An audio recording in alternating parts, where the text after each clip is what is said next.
Talk Live. Welcome to the program here. You can join us and bring up whatever you want to discuss. Phones are open, and the number is 603-892...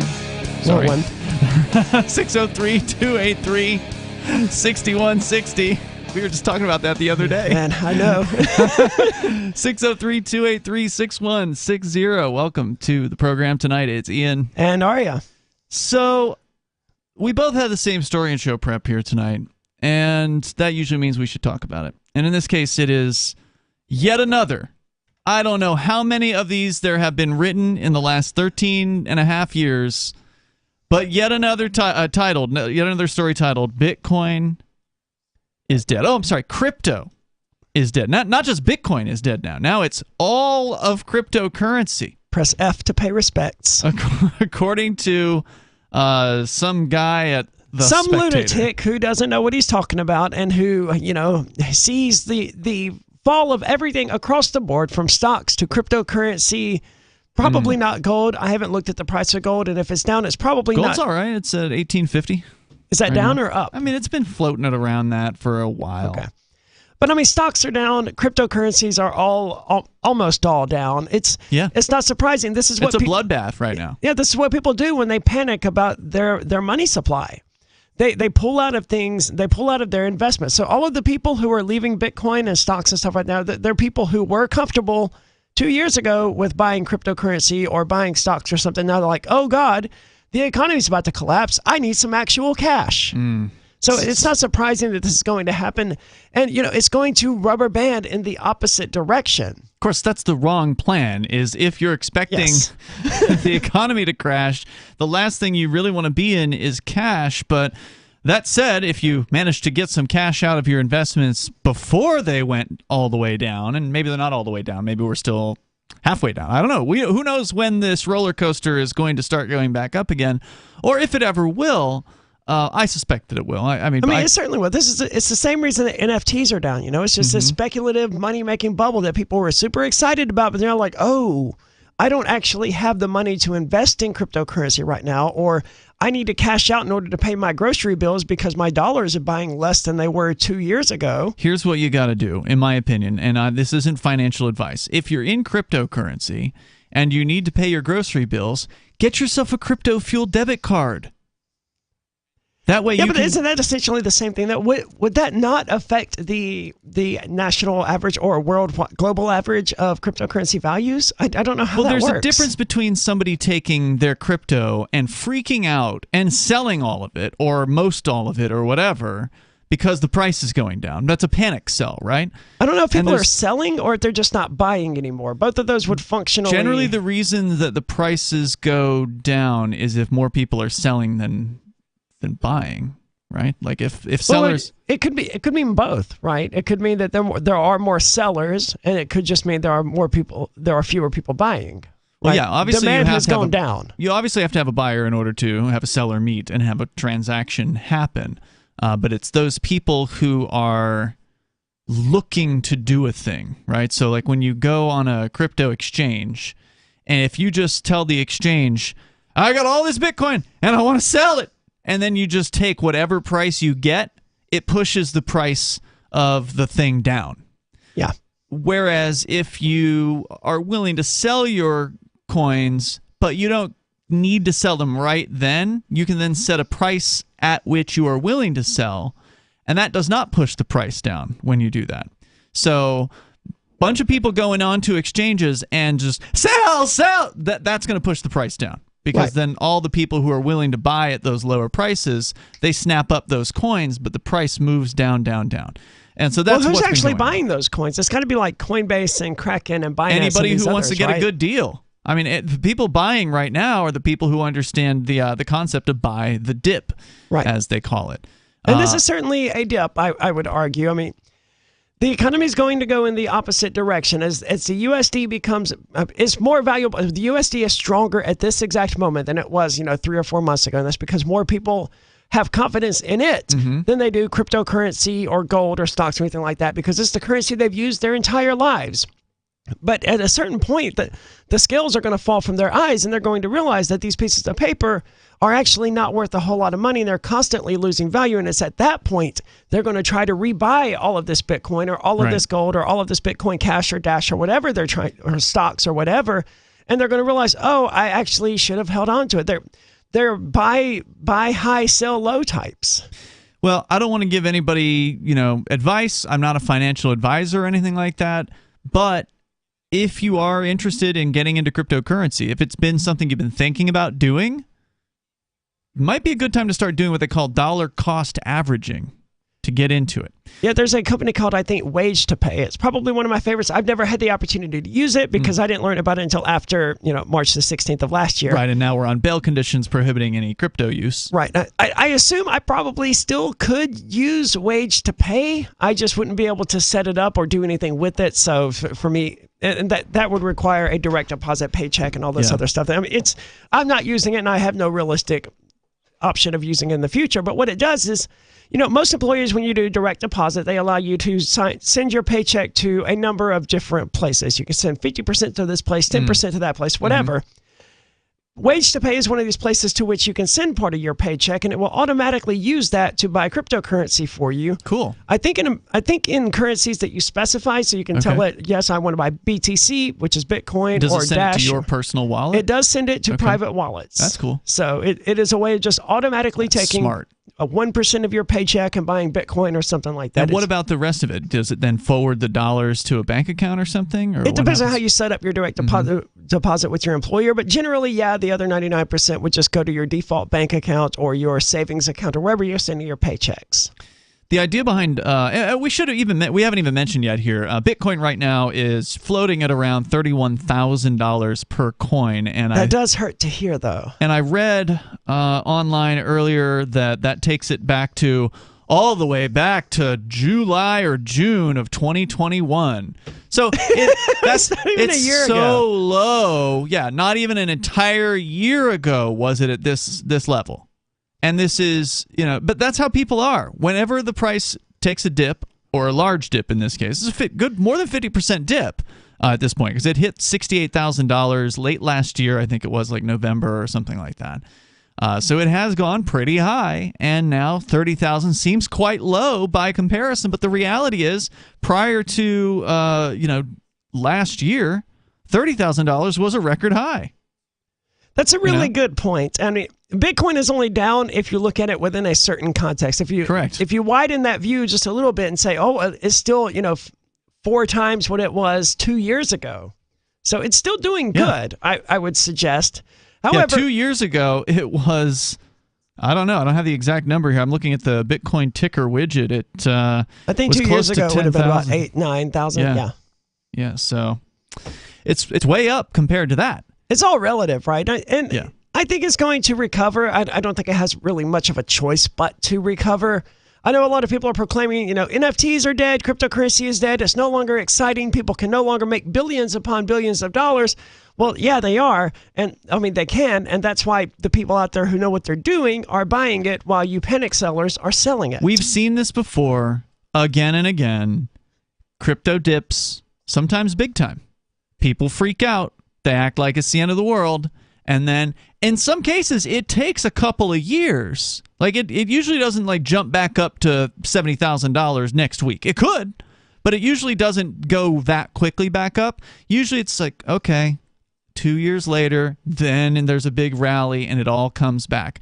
And it goes beyond where it ever was before. But again, there's no guarantee that pattern is going to continue. It may not take 2 years this time. It might be 6 months. Well, the collapse of the USD, I wouldn't dare. You think it's going to be accelerated? Yeah. Yeah, and again, I don't want to say for sure it's going to go back up. It could continue to crash. We don't know. Our Peakless Mountaineer on last night was saying that, just on a personal conversation, he's saying he thought it's going to go to 30,000, and that's what it hit today. I said, well, what do you think about 10,000? He says he doesn't think it's going to go that low. But again, no one really knows what's going to happen. But one guy says crypto is dead, and we'll get into his claims coming up here in moments. It's Free Talk Live. There are basically 2 types of advertising: direct response and branding. Radio's great for direct response with its low cost to listener ratio, but audio can't be beat for branding, which is a longer-term endeavor. You want to be the first thing that someone thinks of when they think about your product or service. If you have a local business that you want kept top of mind in your community, call the station. If you need national reach, Free Talk Live's got around 200 radio stations, millions of monthly listening sessions, can suit all budgets, and if we don't think we're right for you, we'll tell you. Email me, mark@freetalklive.com. After a devastating war, the alien visitors were driven back, and their willing human collaborators were left behind to face the music. When Emma Jean Anderson's ex-lover springs her from prison, Nathan Foster and his 14-year-old nephew Ben are tasked with bringing the pair to justice. An easy enough job until they discover something is inside Emma Jean, and the fate of the planet hangs in the balance. The Family Business by Mike Coopery from BaneBooks.com. Looking for a great real estate investment? Consider New Hampshire, which is ground zero for the Liberty Movement. Your first call should be to Mark Worden from Porcupine Real Estate. He's more than just a real estate agent. He's your New Hampshire concierge. Where are the best places to live? Do you want farm, city, the burbs, or forest? Do you want a duplex or multifamily building so that renters pay your mortgage? There are homes in all price ranges in New Hampshire, and Mark can help with financing too. Invest in liberty and property. Mark Worden can help. PorcupineRealEstate.com. Are you tired of governments around the world killing innocent people? Stop using their money. There is an alternative. Bitcoin is a stateless, free market, non-political currency. Bitcoin is money that cannot be inflated or controlled by any state. By continuing to use their money, you're perpetuating the killing. Stop doing it. You have an incredible alternative available to you now. Learn it, use it, spread it. Get started with Bitcoin at Bitcoin.com. It's Bitcoin.com. I've been told no in many different ways. I give you an order and you're going to obey it. George, you can go this way. You can't do that and you have to leave here. You cannot bring Simon to the rally. Walk with me. Well, I'm comfortable here, actually. Whoa. Hey. Who do you think you are? Excuse me. There is no video and audio allowed in this office. No, I have work today. This is... You ain't going to make it. Wait a minute. Hey! Oh my God! Unbelievable! Why are you running from me? Because you're scared me. What am I being detained for? You're being served. What is this? You're being served. What is this? Bureaucrats have a funny way of telling people no. That's the sound of the men working on the chain. Derek J's Victimless Crime Spree. Watch it for free and order the Director's Cut DVD at victimlesscrimespree.com. There are lots of ways to listen to Free Talk Live. Our podcast has been around since podcasts began, and now the FTL feed is loaded with content besides our full show archives. Did you know that we make it easy for you to customize your podcast subscriptions? We have different feeds, one that includes only our full shows, one with just the Daily Digest, and our main feed that includes everything. You decide what you listen to. It's quick and easy to customize your feeds at feeds.freetalklive.com. That's feeds.freetalklive.com. So you've signed the Shire Society Declaration and are planning your move to New Hampshire to be around more liberty-oriented people. Next, sign up for the Shire Society Forum at forum.shiresociety.com. There are a bunch of people there who are already in the Shire, and they want to meet you. If you're already in the Shire physically, you should also come by the forums. Remember, not everyone uses Facebook. New people are signing up for the Shire Society Forum every month, so drop in and say hello at forum.shiresociety.com. You can help spread the ideas of liberty with our Patreon for just $5 per month at amps.freetalklive.com.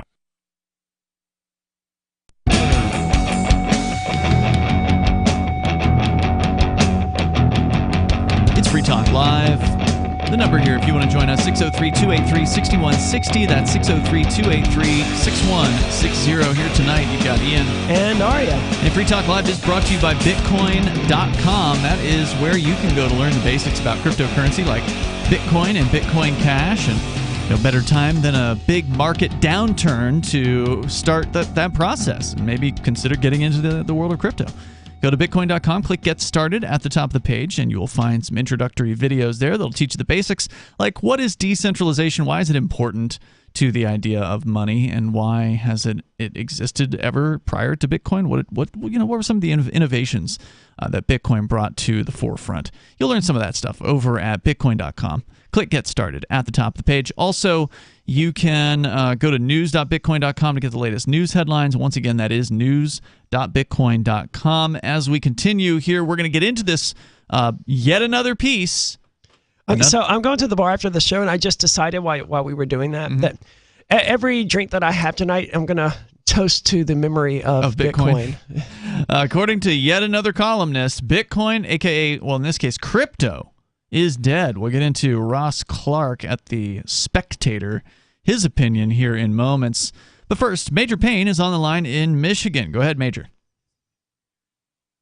I don't know if you know this, but your listen line is going in and out. You got dead spots. Yeah, I get occasional reports about it, and then by the time I get around to checking it, it's working again, and it's like there's really nothing I can do about it.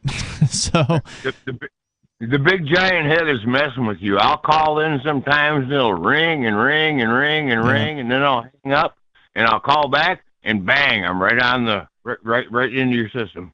Yeah, I would recommend to anyone to just listen to our normal internet feeds. If you have any semblance of internet connectivity, you should be able to get one of our internet feeds to work. Just go to listen.freetalklive.com. You'll find a bevy of listening options there. As long as you've got even a semi-crappy internet signal, you should be fine. Yeah, because there is an audio-only feed, isn't there? There's 3 of them. There's one for low bandwidth, where if you're on a dial-up modem, you could still listen to the show. There's one for medium bandwidth, which pretty much anyone should be able to listen to. Like a 256 kilobyte no, modem not even from that. back in the day? No, 16 for dial-up, 32 for the mid-band, and then the broadband quality, which is like sounds perfect, is 64 kilobits per second. So you pick your flavor, your preferred bit rate. And if you don't have a dial-up modem, then if you're worse off than if you're on a ham radio connection, then I'm afraid we're not going to be able to feed anything to you. But otherwise, we got you covered at listen.freetalklive.com. But what were you calling about tonight? Well, I'm damn near ham. I've been off the grid for 20 years. I'm running off solar panels and batteries here. That's great. Talking to you on an old flip phone. But anyway, you guys were talking about the fluctuations in Bitcoin and panic in the market and whatnot. I don't know if you guys have ever heard of Dave Ramsey. He's like the money guru on the radio. I've heard of him, yeah. And he's also anti-Bitcoin. Well, he probably is, but most people that are old school, I mean, it seems like fairy dust to us. But anyway, the thing is the stock market has, let's say, 100-year history since the crash in 29. All right, yep. Close enough. Just about. So there's a track record, and in a 10-year period, the losses, the gains have always been more substantial than the losses. Mm-hmm. So it's always gone up much more than the inflation rate and yada yada yada. So, but the thing is Bitcoin doesn't have a long enough track record to really judge it unless you want to break it down to, hell, I don't know, 2.5-year quadrants or something. No, but the last decade of Bitcoin is extremely promising. It was the asset of the decade, I believe, for 2010 to 2019, 2020. I don't know exactly how they measure decades. There's some weirdness there with millennia and centuries and decades and how they start and when they end. However, last decade, it was certainly the investment, the asset of the decade. It couldn't be beaten. Not even close. Nothing else. Yeah, it was by millions of percentage points up from, where it started the decade out, which was probably zero. That was probably during the Obama years when you couldn't hardly buy a job here. I had to take everything I owned and make a trailer and head to North Dakota to make a living.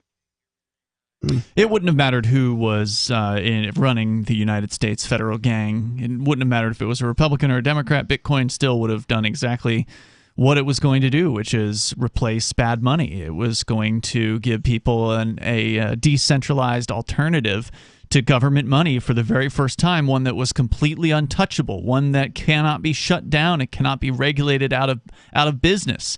One that cannot be confiscated. Yes, that's always been the issue with like the Liberty Dollar and other gold bullion. I mean, they've managed to confiscate some Bitcoin, but that's just because of the operator errors and leaving their keys sitting around or whatever in those cases. Major, anything else you want to share? Go ahead.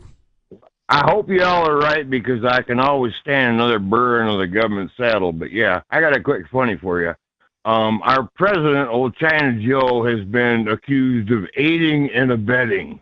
on many fronts, right? I'm going to give you an update from the A&H News Network here. He's also 80 and bedwetting. Thanks. That's a good one. I hadn't heard that one before. The number is 603-283-6160. There is a rumor that Joe Biden wears diapers. I wouldn't be surprised. I mean, he's old, Yeah, dude. he's old. He's super old. He's really old. He should be in a nursing home, probably. So let's get into it. He's got a wife that will take care of him. So true. Whether she likes him or not is another question. He's got money and power. Yeah. So that helps. Here's the story from The Spectator in the UK. Ross Clark says that crypto is dead. Not just Bitcoin is dead, but crypto is dead. When Britain voted for Brexit, he says Macron, that's the French president, boasted that Paris would eat the City of London's lunch. It didn't quite work out that way, with most league tables continuing to put London as the number 1 or 2 financial center, with not a single EU city in the top 10. Emmanuel Macron's government has now announced that it has invited Binance, a crypto exchange site, to set up a European headquarters in Paris. You have to ask, has Macron leapt on a bandwagon which has already started to lose its wheels?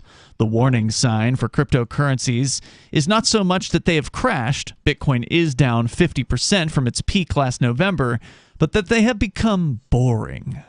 Bitcoin has suffered many a crash. That's a good thing. You can't have it both ways. People out there saying that Bitcoin is dead because it's too volatile, or people aren't, or because it's unpredictable, and then say Bitcoin is dead because I don't remember it's boring. because it's boring. Yes. So it's either got a long enough history to have become boring, or it's still new and exciting. I don't think this guy really knows what he's talking about. I mean, you and I are kind of on the outside of cryptocurrency right now, as you mentioned earlier, sadly, Ario, and it hurts. This is one of the worst bail conditions I've ever been under, to not be able to do something that is essentially part of my calling.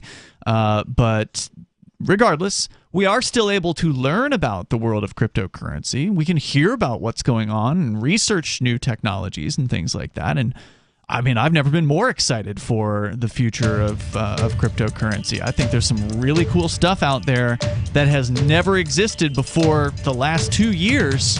And it's going to be a game changer for the old money world that is just desperately clinging to life and scrambling to try to stay relevant. We got more coming up here, and we'll talk about that. But he's got a lot to say about why he thinks crypto is dead. 603-283-6160. You can join us here. Free Talk Live's video archives have been on LBRY for years. LBRY is an uncensorable, decentralized, blockchain-based media sharing protocol, and we're big fans of it here on Free Talk Live. In 2020, LBRY launched Odysee, a video sharing website to compete with YouTube, and it's really taking off, now with over 1 million channels, many of whom are disaffected YouTube creators. During YouTube's crackdown for not towing the government line on COVID, the Free Talk Live YouTube channel started receiving strikes and could be completely taken down at any moment. Thankfully, Odysee started offering live streaming, so we're now streaming live every night and posting our video archives permanently to Odysee. You can watch live or anytime on our Odysee channel by visiting video.freetalklive.com. If you want to go all in, download the desktop app at lbry.com, and then every video archive you watch, you'll help seed and keep it online forever. At minimum, we ask you visit video.freetalklive.com and follow us on Odysee today. video.freetalklive.com. From Feature Story News in Washington, I'm Simon Marks. Intense fighting continued in eastern Ukraine today as Russian forces bombarded towns loyal to Kyiv in the Donbass. The clashes came even as President Vladimir Putin was making a much-anticipated Red Square speech and overseeing a military parade to mark Victory Day, the Soviet Union's role in the defeat of Hitler at the end of the Second World War. The Russian leader defended his decision to invade Ukraine and accused NATO of planning to invade Russia. FSN's Julia Chapman was in Red Square reporting within the Kremlin's restrictions. He pointed the finger of blame mostly at Kyiv, although he didn't actually mention the word Ukraine at all in his speech, which was a bit longer than some of the previous ones have been. The parade itself was a bit shorter, actually. It had fewer service personnel taking part and less military equipment. But President Putin said that the action in Ukraine had to be taken and was taken because he believed that Ukraine was going to try to take the Donbass and Crimea by force. NATO denies that assertion, and Britain's Defence Secretary today described President Putin's speech as a fairy tale. The US ambassador to the United Nations said today that the Russian leader has realised he has no victory to celebrate. French President Emmanuel Macron is warning it could take decades for Ukraine to become a member of the European Union. He says the bloc should consider creating a broader European political community. From FSN's Brussels bureau, Rosie Burchard reports. War-torn Ukraine wants to become a member of the European Union and has submitted its application. But French President Emmanuel Macron warns that even if Brussels were to grant Kiev candidate status right away, the formalities of becoming a full member could take years, if not decades. Macron says the answer could lie in creating a new organisation where European nations cooperate politically and work together on infrastructure, energy and other areas. There's been fresh political drama in Britain today. The leader of the opposition Labour Party, Sir Keir Starmer, says he will resign if police conclude that he broke lockdown regulations when he enjoyed a beer last year with a fellow lawmaker. From FSN's London bureau, Laura Macon-Isherwood reports. Hours after being accused of dodging questions, Sir Keir Starmer stood at a podium at Labour HQ, ready to set out his position. If the police decide to issue me with a fixed penalty notice, I would, of course, do the right thing and step down. Mr. Starmer says the idea he would casually break COVID rules is wrong. The Queen will not participate in the state opening of the British Parliament tomorrow. It's the first time she's missed the event since 1963.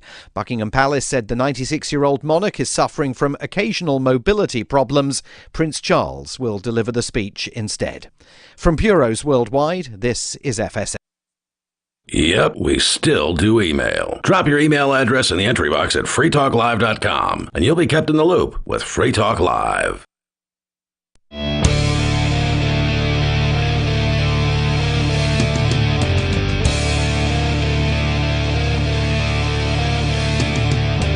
It is Free Talk Live. The phones are open here. You can join us 603-283-6160. That's 603-283-6160. In the studio tonight, it's Ian. And Arya.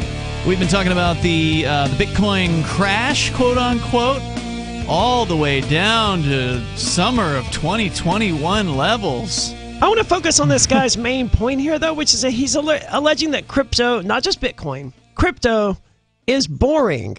Yes. We're not even a week away from the NFT fad crashing and burning. 2 weeks ago, it was tremendously exciting for all manner of people who weren't even interested in cryptocurrency.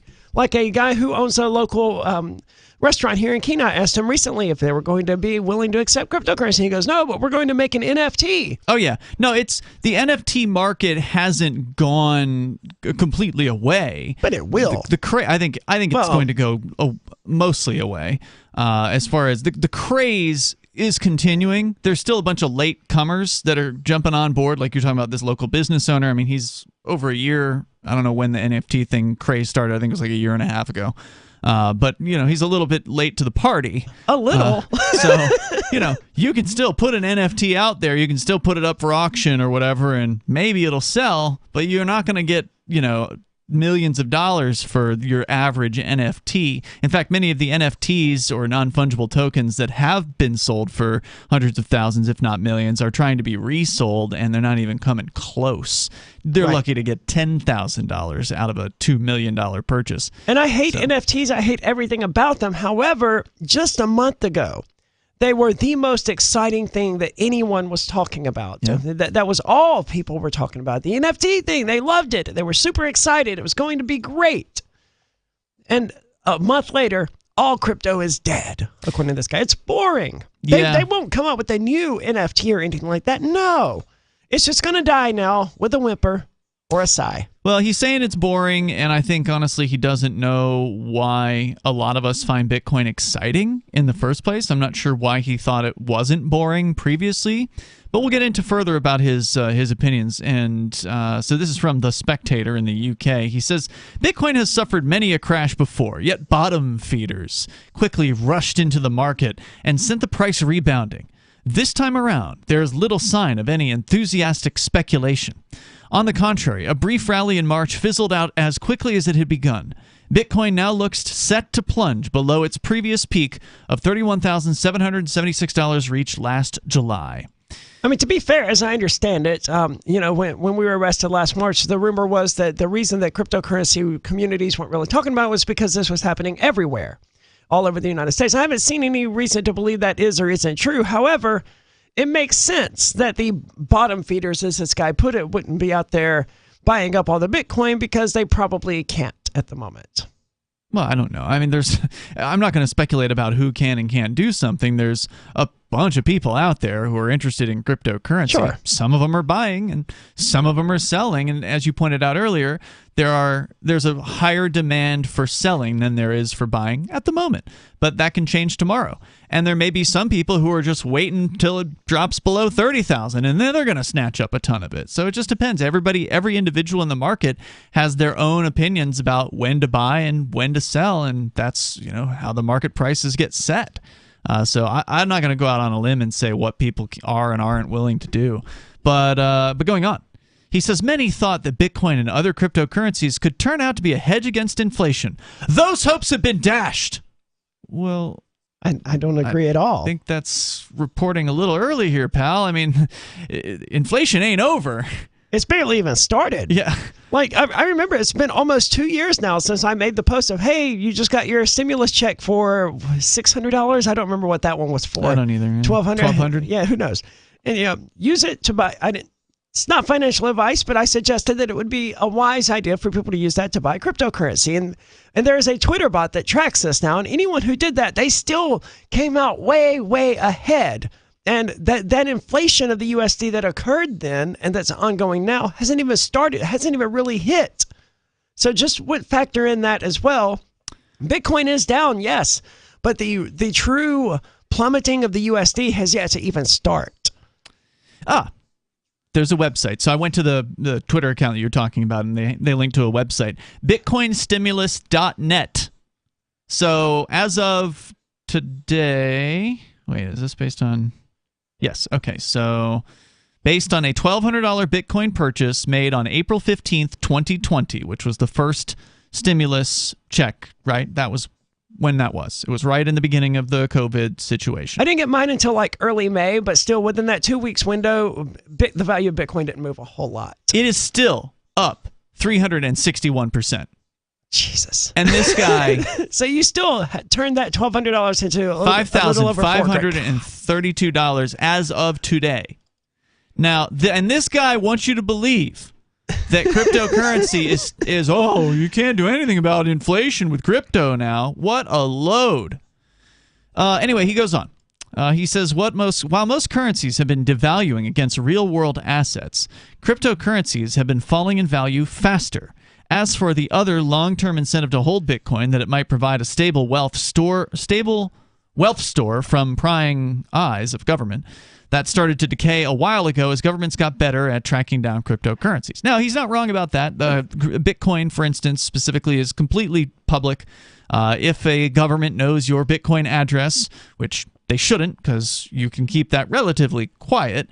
But there are, if you put it out there, then somebody could know your Bitcoin address, and then they could track you, and they could figure out how much Bitcoin is in that address, and where it's been sent, and from where it's been received, and all that. Sure, but his other point was that, it's down worse than all of these other assets, right? Mm-hmm.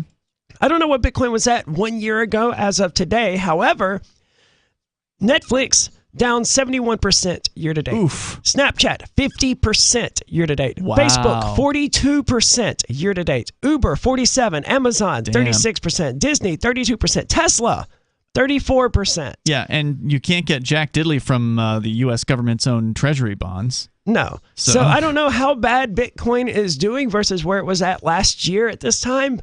According to Bitcoin ticker widget, down 46%. But so right there in line with Uber and Facebook and Snapchat and doing better than Netflix. About the same as Tesla and Amazon. And I mean, this is what we'd expected. I mean, well, you have to expect it. I mean, you have to expect that Bitcoin is a volatile asset. It does not have... the market has not officially, set any kind of stable price for Bitcoin. It does not stay at one particular price. A recession hits, people freak out. They want cash. They want the money they know and trust. Stupidly, granted, because they don't know any better. The market isn't always smart. No, but the USD, those paper dollars, that's the money they know and that they trust. And they're going to learn the hard way that trust is badly misplaced. He says, so cryptocurrencies are no longer making anyone rapid fortunes. Well, that's not the point. I just want to point out, yes, there have been some people who have purchased some cryptocurrency only to have it shoot up, whether it was a pump and dump scheme that they were involved in or they just got lucky on something and they just happened to get in before it went up. That is very uncommon. That is not the purpose behind cryptocurrency. It is just one of the symptoms of the way a volatile market of these, new assets is going to work. For people that are in this with what I mentioned before, dollar cost averaging, they're not going all into one crypto all at once. They're not taking their entire life savings and dropping it onto Bitcoin one day and then hoping it works out. The smart buyers are going in little by little at a time over every week, like you were talking about with a paycheck. Automatically, they're going in for 10% of their paycheck or whatever they feel like they can take a risk on. Whatever you feel like you can lose, you put into cryptocurrency on a weekly or bi-weekly basis, and you just start accumulating. And then you hang on to it. If you spend some of it, buy some more, and then you just hang on to it. Those people are not rapid fortune seekers. Those people are people who are in this for the long haul, and they understand that cryptocurrency is a better form of being able to transfer value from one human to another because it cuts out the middleman, it cuts out the banks, and it cuts out the governments of the world. And whether the price is up or the price is down, it's always cutting out the middleman, and there's real value there that is long-lasting. There's more coming up here. It's Free Talk Live. On Free Talk Live, we're bringing people to the ideas of liberty every day. From wrestling superstars like Glenn Jacobs. You guys really are having an impact, I believe. Like I said, a lot of where I am now is due to listening to Free Talk Live. You changed my mind on some very important issues years ago. To random people tuning in on the radio. I was kind of stuck in the left-right paradigm. I heard your show by chance on a Saturday night. From there, I went on, joined the Free State Project, and become an amplifier. So, that's really the reason why I amp is because I know that if it wasn't for you guys being on as many stations as you are, I never would have found the ideas of liberty. You can help more people hear the message of liberty by joining Free Talk Live's AMPS program on Patreon for as little as $5 a month. And you'll get access to special perks. Visit amps.freetalklive.com, amps.freetalklive.com. The new 4th edition of Healing Our World, The Compassion of Libertarianism, will take your understanding of liberty to a deeper level and has over 1,300 updated references, new cartoons, and a foreword by Dr. Ron Paul. With discounts for multiple book purchases, the 4th edition of Healing Our World is a great gift for the liberals, pragmatists, environmentalists, and Christians in your life who think libertarianism is cold-hearted. Get yours today at healing.freetalklive.com and use promo code FTL for a $5 discount. What if you want to hear the latest episode of Free Talk Live, but all you have is your phone, you forgot to download our archive, and you have no data connection? You can call our Listen line at 641-793-0191. That's a long-distance number, so you may incur charges. If not, listen as long as you want. 641-793-0191. The Free Talk Live Listen line, 641-793-0191. The Free State Project has reached its goal of 20,000 liberty lovers who've pledged to move to New Hampshire and get active to achieve liberty in our lifetime. Perhaps you're trying to figure out what part of New Hampshire should be your destination. If so, consider Keene. You'll find more than 150 reasons to move to Keene at move.freekeene.com. Keene is famous for its historic, publicity-generating activism, as well as being the liberty media capital of the world. It's home to freekeene.com, New Hampshire's destination for liberty activism, news, and opinion. For years, we've been compiling over 150 reasons to move to Keene at move.freekeene.com, where you'll learn about some of what's happening here and what makes Keene a great place to live. If you love liberty, you'll probably enjoy anywhere you end up in the Shire. But do your due diligence first. Please visit move.freekeen.com for the full list of over 150 reasons to move to Keene. That's move.freekeen.com. Tired of cancel culture? Sick of mega tech corporations holding an axe over your head? Join the LRN.FM Matrix chat server. It's self-hosted, so no one else can tell us what to do or say. Don't like the existing channels? You can make your own. You can even connect into some of our channels from other Matrix servers. It's federated. For the full LRN.FM Matrix experience, though, you should join our server via the step-by-step instructions at chat.lrn.fm. Chat.lrn.fm. My name is Jacob Hornberger. I'm president of the Future of Freedom Foundation, which Congressman Ron Paul awarded for having an outstanding freedom website. Write us at fff@fff.org, and we'll send you a free 3-month subscription to our monthly journal of libertarian essays and our booklet, Economic Liberty in the Constitution, which George Mason University economics professor Walter Williams praised in a recent column. That's fff@fff.org. Got Telegram? You can follow our channel there and discuss show prep with other listeners at telegram.freetalklive.com.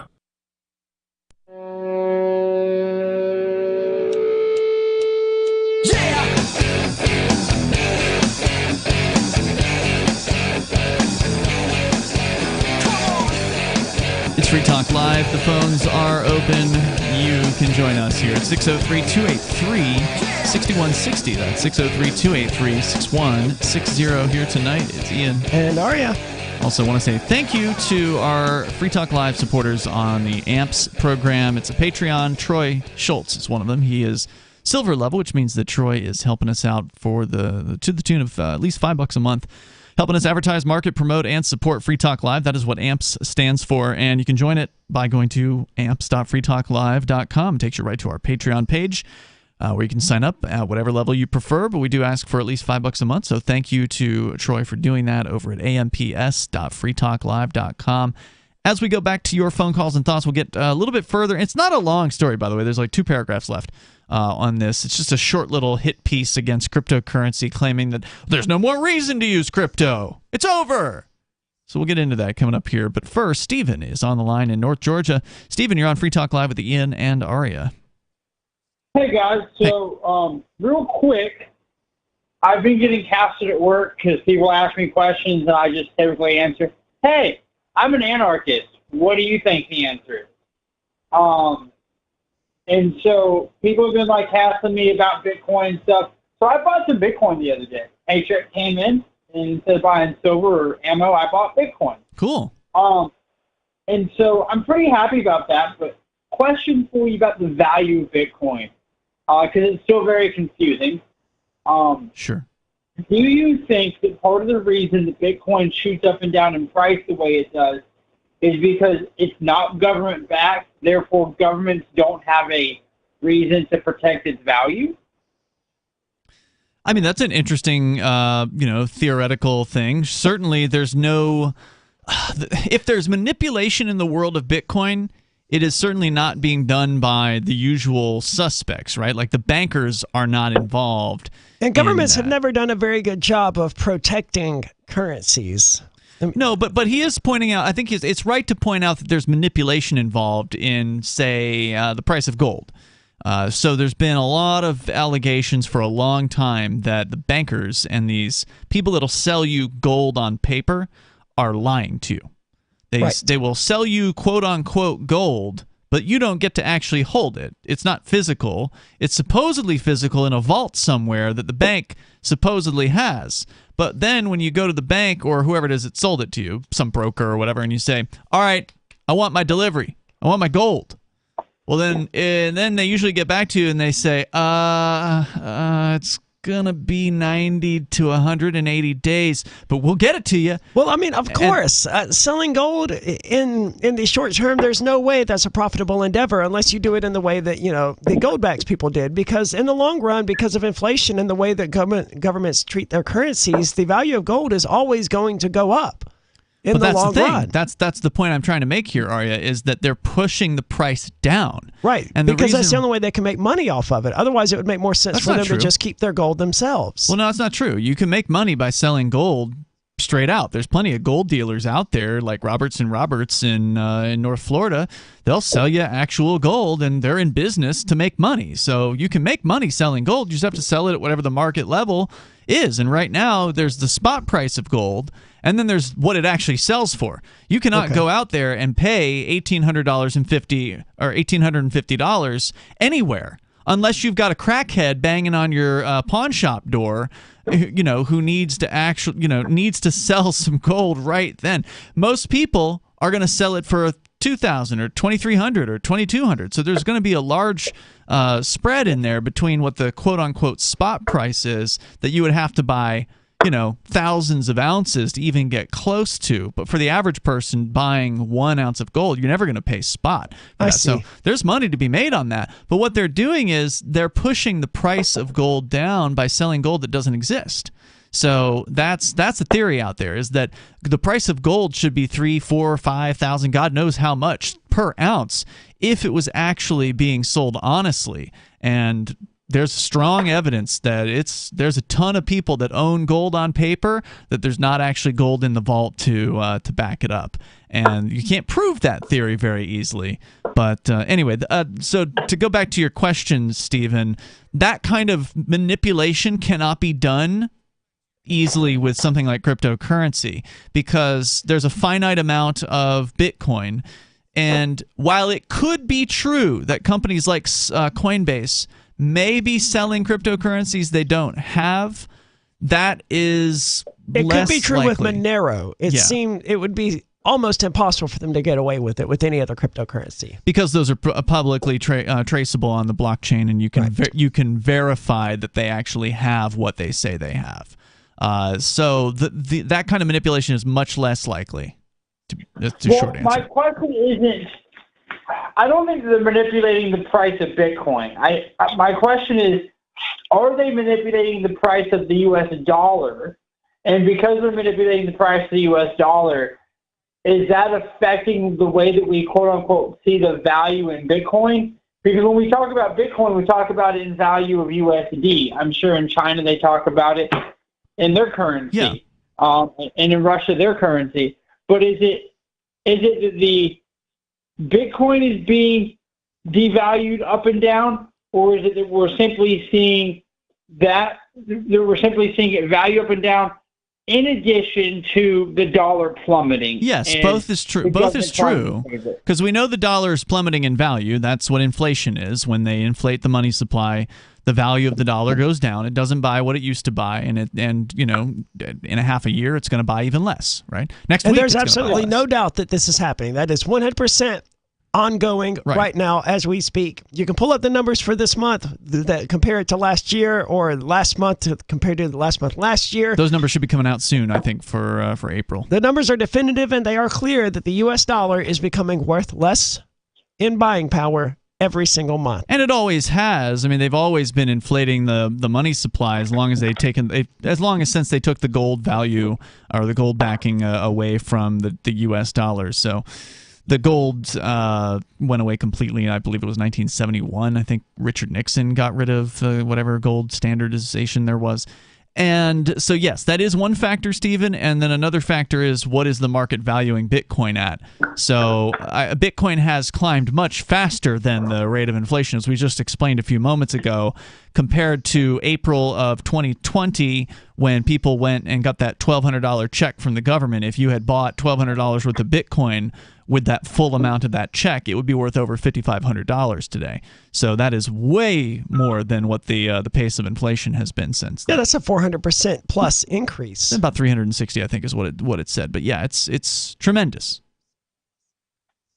Does that answer your question? It does. Now here's another question I have for you. Well, actually, I'm sorry. Is the prepper guy on tonight? The prepper guy. I assume you mean Coden. He'll be on tomorrow night. Oh, yeah. Well, I'm a prepper as well, and I have lots of silver. Yeah. One, because I don't trust the United States dollar. Two, because it's physical, right? It's something that if the market, if the computers shut down, whether it's the Russians or the American government that shuts our computers down, right? I can still access my physical gold, right? Sure. As long as they don't confiscate it, you can access it. Yeah. But you can, like, if they shut the computers down, well, if they confiscate my gold, that's called theft. But they have done it in the past. Yeah, that's never stopped them. And remember, it's not theft when the government does it. Then it's just confiscation. And they have it's a legal difference, right? Because it's not murder when the government murders you either. Even though to you and I, it's absolutely a murder, and to you and I, it's absolutely theft. What we're talking about, and we should call a spade a spade. It is important to call what the government does by its actual name instead of using, the cover words that they do. Didn't the government already do this? Yeah, gold confiscation happened back under, wasn't it Roosevelt in the 30s? I think it was. Yeah. Well, I just want to be very clear. I know that we live in a touchy society and that we're finally getting rid of racism. And I promise not to discriminate against anybody. And if you trespass on my property, I won't ask if you're a government agent before I take matters into my own hands. There you go, Stephen. Thanks for the call tonight, man. Definitely appreciate hearing from you. The number is 603-283-6160. I'm not sure what racism has anything to do with that. I hope that he's talking about like post-apocalyptic world where, people are peering out their windows with sniper rifles or whatever. They're watching for trespassers. I mean, somebody's going to try to come take his prepping stuff, right? Yeah, like food. I hope that's the context in which that statement was made. Otherwise, I mean, violence that's the option of last resort. But if somebody is trying to, steal all your wealth and kill your family, then it's absolutely a legitimate option to defend yourself. So the number here is 603-283-6160, whether it be a zombie horde or a bunch of desperate people in desperate times. 603-283-6160. You can join us. Hour 2's on the way. It's Free Talk Live. If you want to know the latest about Free Talk Live before we go on the air, all you need to decide is how you want it delivered. It's your choice. Visit news.freetalklive.com to receive our usually weekly news updates by email. Plus, we have a Twitter account at twitter.freetalklive.com, and you can follow us on the decentralized Mastodon platform at toot.freetalklive.com. So please follow us at toot.freetalklive.com and sign up for our emails at news.freetalklive.com. Do you feel like your nation, state, or community no longer holds your values? Have you dreamt of a place where people agree that liberty is important and are free to pursue their projects so long as they respect the property of others? There are many people just like you that are discovering freeprivatecities.com. Their social media links are at the upper right of the page at freeprivatecities.com. All skill levels will be needed when the first of the Free Private Cities opens. It's sooner than you think. Stop arguing and build. freeprivatecities.com.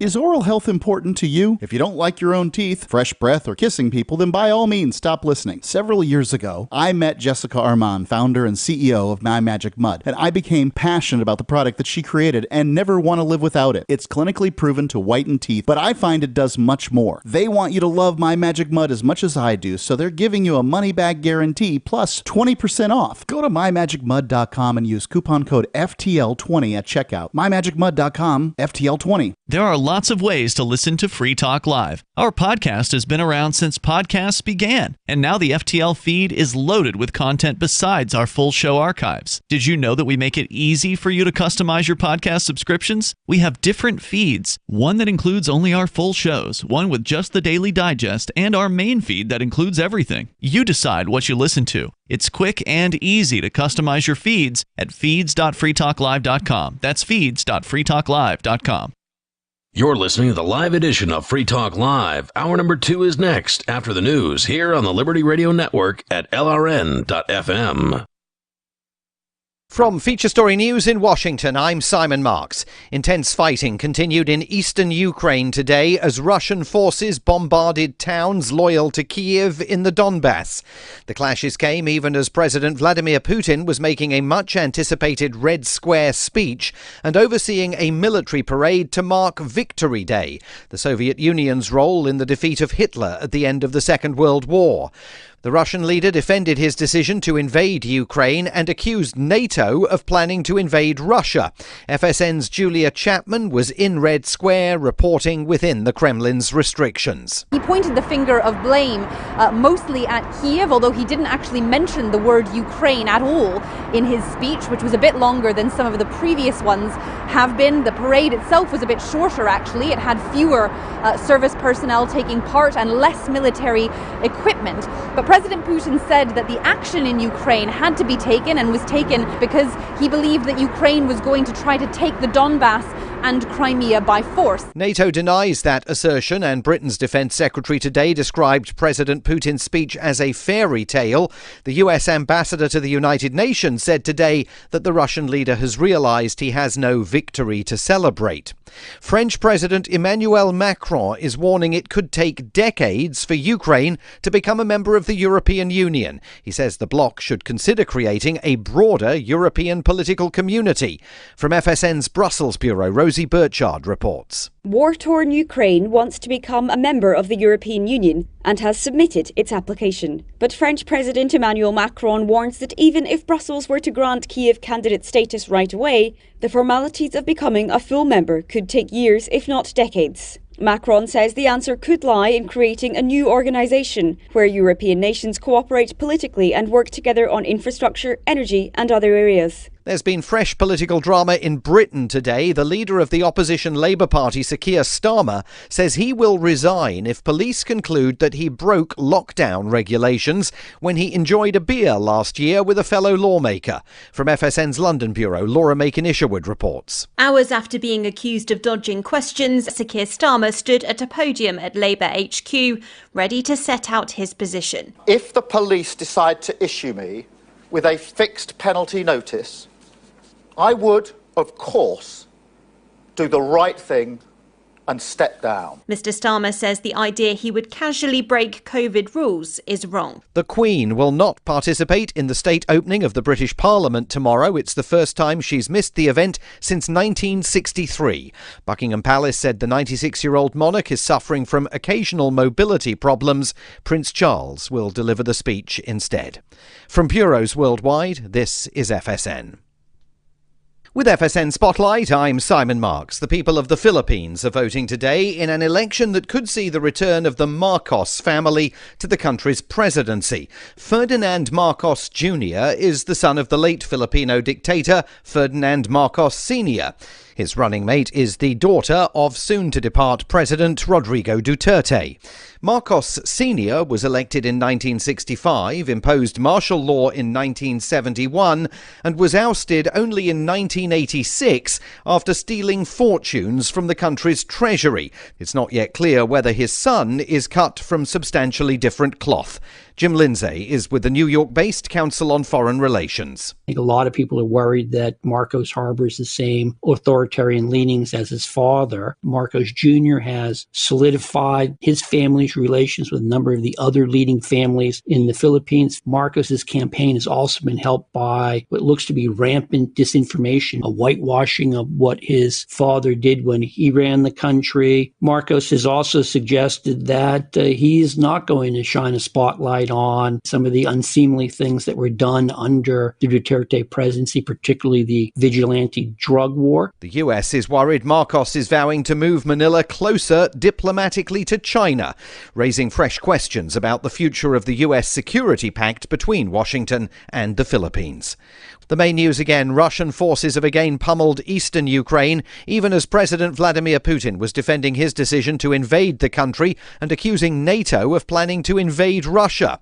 French President Emmanuel Macron has warned it could take decades for Ukraine to become a member of the European Union, and the Queen will not participate in the state opening of the British Parliament tomorrow, the first time she's missed the event since 1963. And that is the latest feature story news. Simon Marks reporting. Take the Field's mission is to inform baseball players that physical activity is nothing to be scared of, that a little bit of running can be fun. Now, Rebecca, this obesity problem is nothing new. Well, right. There is a culture of obesity in baseball that has been around for years. I mean, coaches even sub in healthy pinch runners instead of encouraging their overweight players to hustle, depriving them of the only cardiovascular exercise they might have a chance to get. And a lot of these athletes have been playing baseball since they were kids. Well, right. So they might have never learned any healthy habits. Baseball is fine in moderation, but many of these men spend over 200 days a year playing it, and that adds up. The program encourages players once an hour to take a 15-minute break from baseball to do something active, like go up and down some stairs, go for a walk, or play some basketball. All right, well, thanks, Rebecca. If you're a baseball coach and you're worried about your players' health, go to takethefield.gov for a list of healthy activities and nutritious snacks. Coming up next, is America brains get worse hearing words correct? This is the Onion News Network.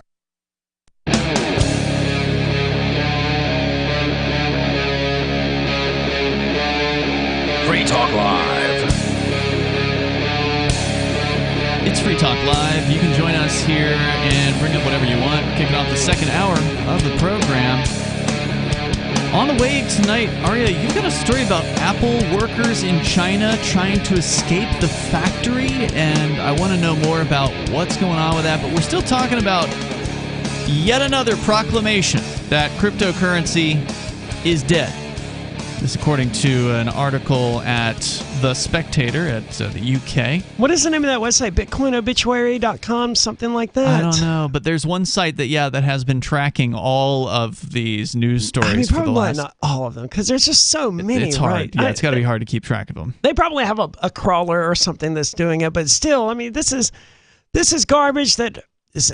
I came to New Hampshire almost 4 years ago, coming up in next month. It'll be 4 years, I believe. And since I got here and was doing Call to Freedom, we've been covering stories about how crypto is dead, about how Bitcoin is dead. And 4 years later, it's basically stronger than ever.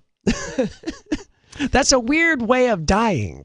Yeah, I hope we can pull up that website because I'm curious to see if they've been continuing to notate all of these different stories. And I'm sure this isn't the only one. This is just the one that we happen to find, and thankfully it's relatively short. So we're about to finish this off. But do they not realize how ridiculous they have to sound proclaiming that crypto is dead or Bitcoin is dead? They're not talking to you and me. So They're talking to the old financial audience, the people who still read newspapers, the people out there who are just... They're not going to change their ways, likely. They probably weren't persuaded to get on board with cryptocurrency in the first place, and now they are feeling justified. Right now, it's like, aha, we knew it. We knew this was going to fail. We knew this was a scam. It's a Ponzi scheme. It's a, fill in the blank, all the different insults. On the subject of Bitcoin obituaries, there are a number of websites, evidently. 99bitcoins.com declares that it's been dead 400 plus times. However... Wow. That is by people submitting articles that say Bitcoin is dead. So that's not an automatic process, so it's probably a bit outdated. There's also bitcoinisdead.org. Oh, cool.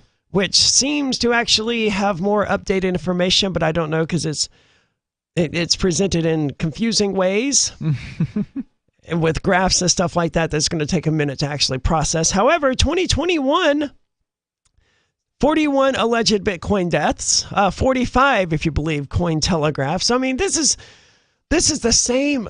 Just last year, they declared it dead 45 different times, while it was stronger than ever through most of last year. And now it's not stronger than ever. Oh yeah, but they're going to pile onto this one. The website you're talking about, bitcoinisdead.org, looks like its last update was February 16th. So they're a few months behind. They're going to have, I suspect, quite a few to add in the coming weeks. So here's the final thoughts from Ross Clark over at the Daily Telegraph and the Spectator. He says, cryptocurrencies are no longer making anyone rapid fortunes, are no longer protecting against inflation. Well, we've proven that those things, number one, rapid fortunes is not the point of cryptocurrencies. The point of Bitcoin, which was the original, right? That was the granddaddy of all cryptocurrencies, created by Satoshi Nakamoto in 2009. We still don't know who Satoshi Nakamoto is, whether it's a man or a woman or a group of people or an alien or God himself.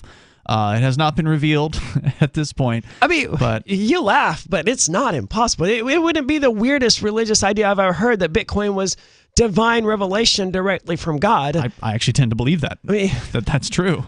Moses was given the 10 Commandments on the mountain, and those were good, but they weren't great. They didn't do anything to actually prevent people from committing murder. Yeah. Now we have widespread murder on a global scale, and we have Bitcoin, which it doesn't just say thou shalt not commit murder. It says, hey, this is a way where people can't commit murder. We can avoid funding that murder by shifting over to the use of cryptocurrencies. But the point of Bitcoin wasn't ever to make somebody a rapid fortune. Some people have gotten lucky here and there over the years with crypto pump and dumps or whatever. The rapid fortune thing, that was the meme stocks, like the GameStops and the AMC theaters. Yeah. And, Shiba Inu. Speaking of all of those, the people who made a bunch of money with the GameStop stocks and all of that, they're not doing so well these days either.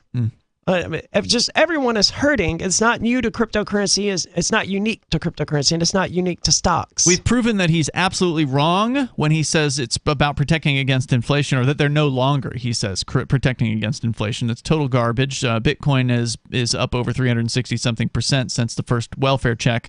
The crypto welfare, COVID welfare check came out back in 2020. And he says, finally, and governments are working out how to find them. What exactly is the attraction? Well, let's answer that one. Aria, what's the attraction to cryptocurrencies like Bitcoin?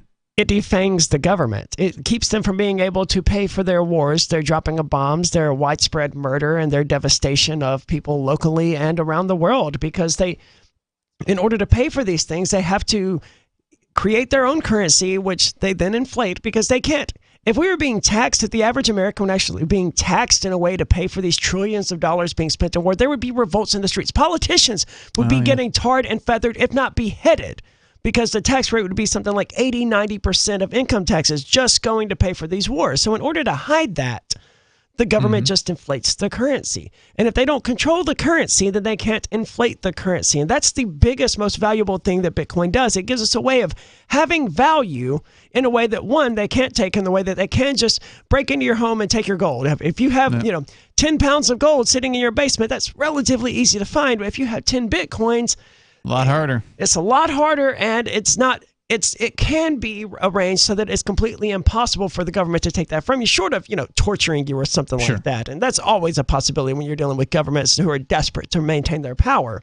And they are desperate, and that is something they're doing. They are attacking cryptocurrency in a variety of different ways right now, and that is going to be dissuasive to some people, right? Like to hear about the federal government is going to regulate stable coins, or is going to regulate crypto or whatever. There's a lot of talk about there. I think to the average person, those are good things. So that's legitimizing cryptocurrency, right? Because true. They look to the state on what is legitimate and what isn't legitimate. They're like, oh, I don't trust this fly-by-night bank or this whatever. Yeah. Oh, but then the government says, hey, it's okay. We're regulating this now. And they're like, oh, okay, well, I trust that. Like Coinbase, they don't trust local Bitcoins or the people buying and selling on local Bitcoins, but Coinbase, my goodness, they trust Coinbase. Yeah, that's a good point. The average person may actually have their affinity increased by regulation of crypto. I was thinking more from our perspective that regulation we're like, oh, this is terrible. Unwanted. He says, so what exactly is the attraction? I got to agree with you, Aria, on your point about fostering peace. Of course, that's the reason why, primary reason why the Shire Free Church got into helping foster the idea of Bitcoin, because it is directly affecting the ability for the individual to save themselves, to save and keep their hands from being bloodied by touching the evil war monies of the world, the fiat currencies like the dollar, like the euro, like the ruble, you fill in the blank, the Russian ruble, for instance. So giving people an alternative, something that the bankers cannot do anything about, the bankers do not make any money off of. Whereas normally, if you were to send a financial transaction prior to Bitcoin, some banker is going to get a piece of that, and then the government's going to get a piece of it later on. And what people don't realize is that these banks, their pockets are heavy on both sides of the equation here. The Wells Fargo was heavily invested. The George W. Bush's, all of these major banks, they have tons of Nazi gold. That's the most obvious example, right? Sure. But it was true. And they funded both sides of wars. Yeah, and they benefited no matter which side won. He goes on, he says, they are clearly little more than a pyramid scheme. Machines for redistributing wealth from players who are late into the gold rush to those who were early. And like all other pyramid schemes, they have a brief and finite life. Many of these new get-rich-quick schemes, like NFTs, have already come and gone. And we were critical of the NFT from day one. So, I mean, I don't think anyone here on the show actually was like, I don't know, they sound pretty good. I like them. There are definitely some pyramid schemes in the world of cryptocurrency. There's no doubt about that. There are a ton of pump and dump, get rich quick scams, wealth redistribution programs. There's like network marketing companies that are just straight up pyramid schemes with cryptocurrency. There's some of them that are just totally fictitious, like OneCoin, which was a total scam and scammed people out of billions of dollars. So it is definitely a world in which you do need to do your due diligence and you do need to do research. But to say that crypto itself is a pyramid scheme, I gotta disagree. But we'll continue, and you can share your thoughts with us here. This is Free Talk Live. There are basically two types of advertising: direct response and branding. Radio's great for direct response with its low cost to listener ratio, but audio can't be beat for branding, which is a longer term endeavor. You want to be the first thing that someone thinks of when they think about your product or service. If you have a local business that you want kept top of mind in your community, call the station. If you need national reach, Free Talk Live's got around 200 radio stations, millions of monthly listening sessions, can suit all budgets, and if we don't think we're right for you, we'll tell you. Email me, mark@freetalklive.com. When a lunar observatory detects a radio broadcast originating from Proxima Centauri, the nations of Earth discover their first contact with an alien race may also be their last. With the Proximans facing an extinction-level disaster, Earth must choose between sending a ship on a multi-year journey or allowing nature to take its course. Saving Proxima, a hard science fiction thriller by Travis S. Taylor and Les Johnson from BaneBooks.com. Looking for a great real estate investment? Consider New Hampshire, which is ground zero for the Liberty Movement. Your first call should be to Mark Worden from Porcupine Real Estate. He's more than just a real estate agent. He's your New Hampshire concierge. Where are the best places to live? Do you want farm, city, the burbs, or forest? Do you want a duplex or multifamily building so that renters pay your mortgage? There are homes in all price ranges in New Hampshire, and Mark can help with financing too. Invest in Liberty and property. Mark Worden can help. PorcupineRealEstate.com. Are you tired of governments murdering people around the world? Stop using their money. There is an alternative. Bitcoin is a stateless, free market, non-political currency. Bitcoin cannot be inflated or controlled by any government. By using their money, you are helping the state. Stop doing it! You have an incredible alternative available now. Learn it, use it, spread it. Get started with Bitcoin at bitcoin.com. That's bitcoin.com. This is Michael Dean from the Freedom Fiends. I've run websites since 1996 and have used over a dozen web hosts in that time. AgristHosting.com is the only one that hasn't broken my heart. Agrist Hosting's uptime and service is stellar, and their DDoS mitigation is the best I've seen. That's important because if you tell the truth in this world, you'll ruffle feathers. And some people will try dirty tricks to silence your voice. No matter what the haters hit us with, Agrist Hosting keeps our websites online. If you have a mission-critical commercial presence or a world-changing activism site, you cannot tolerate any skullduggery. So go with agristhosting.com. Have a WordPress or blog site, but you're not satisfied with performance or uptime? Or just want raw hosting? Want to pay with Bitcoin? Agrist Hosting specializes in high-performance hosting with personalized service. Go to agristhosting.com and click on the button that says Get Hosted. That's agristhosting.com. What if you want to hear the latest episode of Free Talk Live, but all you have is your phone, you forgot to download our archive, and you have no data connection? You can call our Listen line at 641-793-0191. That's a long-distance number, so you may incur charges. If not, listen as long as you want. 641-793-0191. The Free Talk Live Listen line, 641-793-0191.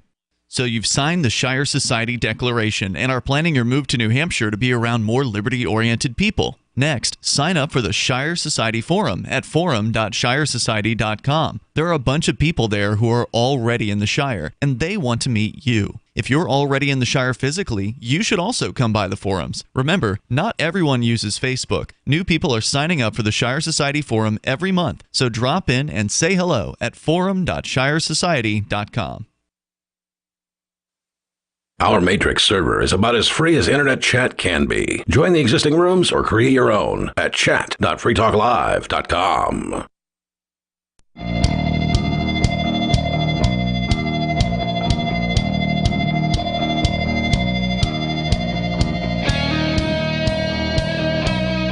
This is Free Talk Live. Phones are open. You can join us here. The number is 603-283-6160. That's 603-283-6160. In the studio tonight, you've got Ian. And Arya. Join us online anytime you want. We have our social media platform, and you can join it over at social.freetalklive.com. That's social.freetalklive.com. You can interact with other Free Talk Live listeners and some of the hosts of the show over at social.freetalklive.com. Unlike Twitter and Facebook, our site is not run by a big tech mega corporation, and so you've got way more freedom to speak at social.freetalklive.com. Let's talk to Bad Slave. He's on the line in New Hampshire. Go ahead, Bad Slave. Hey, thank you for taking my call. Yes, sir. Yeah, well, it occurs to me that, cryptocurrency, the more prominent ones that, I've shown to be able to back up their claims and stuff like that, that this is, a huge risk to governments. All of us in the liberty movement, migration that's going on, are people that get that governments have been overpowered. They've been given, carte blanche and no accountability and all of this stuff. It all, and they've been lying through the, mainstream media. And I mean, and certainly through, the cryptocurrency world is an excellent way of addressing those concerns. I mean, just the last year and a half or so where I haven't even been allowed to use cryptocurrency. If I was to able to just jump back in the cryptocurrency world right now, there's so much of a backlog there for me to learn, like Cardano and Solara and all of these other coins. They weren't even getting talked about a year ago. And now they're in like the top 10, the top 5, I think Solana, whatever it is. Yeah, I don't know anything about it. I've heard that it's centralized and that its servers have gone down. That's not the one I'm thinking of. It's the one that Trump's wife had her NFT that was it, on. Solana. It was? Yeah. Okay. So, I've heard bad things about it. It's one of the top 3, isn't it? Or one of the top 5, it's up something in the top like 10. that. And like, it's in the top 10. This right? it wasn't even getting talked about in March of last year. So there's tremendous amounts of progress being made in cryptocurrency. Not all of it good. Well, and that's the thing is whenever the price of crypto goes down, and it does from time to time, there's just the natural progression of things. Whenever it goes down, development continues. It may be true that people are freaking out, selling Bitcoin, they're leaving the market or whatever. It doesn't matter what the people, the holders are doing, whether they're selling or they're buying. What matters is this going to continue into the future? And yes, of course it is. This person in this article doesn't believe so. They think that crypto is dead, which is absolutely ridiculous. These people are developing as we speak. It does not matter to the brains behind cryptocurrency whether or not the price is up or the price is down. They're in this for the long term. This isn't some get-rich-quick scheme. And they are going to continue to make new products, new services, new technologies, upgrade the existing cryptos that are out there. I know that I've heard that Monero and Bitcoin Cash have hard forks coming up. They're going to be upgrading their services and that sort of thing. Thor Chain, the That's regular for decentralized Bitcoin Cash, so they do one of these regularly. Yep, and they're not going to stop just because the price drops 50%. So that's the important thing to take away here is the geeks that are behind the scenes, the programmers, the brilliant minds behind cryptocurrency, they are doubling down. They are continuing. And it's not just them. The diehard supporters, the actual people who are invested for not financial reasons, but for philosophical and religious reasons into cryptocurrency, we're going to be here regardless. Yes, that's right. I don't care if the value of Bitcoin drops down to 1 cent per. Realistically, in the grand scheme of things, no, but I think that would probably be good for Bitcoin. It would be good for cryptocurrency as a whole, and it would be good for Bitcoin. If it dropped to 1 cent? Yes. Why would that be good? Because it would make it more accessible to the masses. The big name brand Bitcoin would suddenly be something that every individual could own multiple whole I know Bitcoins. that, but Arya, if it were to go that low, there'd be a lot of people who would not purchase because they would be, they would see that huge drop. I mean, first of all, that's not going to happen. No, it's not going to happen. Bitcoin's either going to go to zero or it's going to be worth a lot of money. I don't know how much it's going to be worth. It would also chase a lot of these miners out. The ones who are creating, empty blocks and stuff like that to drive up the transaction fees in Bitcoin. I don't think there are empty blocks on Bitcoin. Empty may not be the word I'm looking for, but it's null transactions, basically, where they send themselves the amount of money that they're going to get back out of mining the block. I've not heard about that. It's been a solid 2 years since I heard about this happening. I think that might be getting a little too technical. Bad Slave, anything else you want to share? Well, I wanted to kind of bring up the Croydon thing. You're talking about the school board. We talked about this a few nights ago, the day that it happened. I think it was Saturday night. The school board in Croydon, New Hampshire, which had a huge success, or at least what people thought was a success, has been reversed. A few months ago, a Free Stater went to the town meeting or the school board meeting or whatever and proposed that they cut the budget in half from the school board. And he came with a persuasive argument. He came with graphs and a flyer for all the people in attendance and persuaded the people at this meeting to vote to cut the school budget in half, which was an amazing thing. That is amazing. Right? And then what happened was the statists in town doubled their activity, tripled or quadrupled it or whatever, and they found a loophole. They found a way to call a special meeting to undo what happened at the town meeting, and they called that special meeting, and they got more than half of the town's voters to show up at this meeting. You had to get at least half, and they got way more than half, and they got like 330-something votes to 2 votes to undo that ballot measure. So the full budget is back in place. It's a major setback for the activism there in the town of Croydon, which had sort of been this glimmering, lamp of liberty right here in New Hampshire. As this example of all these Free Staters had moved into town, and that's where Bardo Farms are, and there's been all these wonderful stories coming out from their school board. It's still a wonderful story, though, because it shows that, that's probably where we've been most successful in creating a situation where the statists had to come out in numbers and push back. But they did. That's the problem. We're not there yet, right? They're always going to come back in numbers and push back. Until they're just completely demotivated and they're no longer willing to fight, they're going to do that. Oh, yeah. But that's the point of the story, is that we're not there yet. We don't have enough thousands of people here. We're good. We're the strongest libertarian movement anywhere on the planet.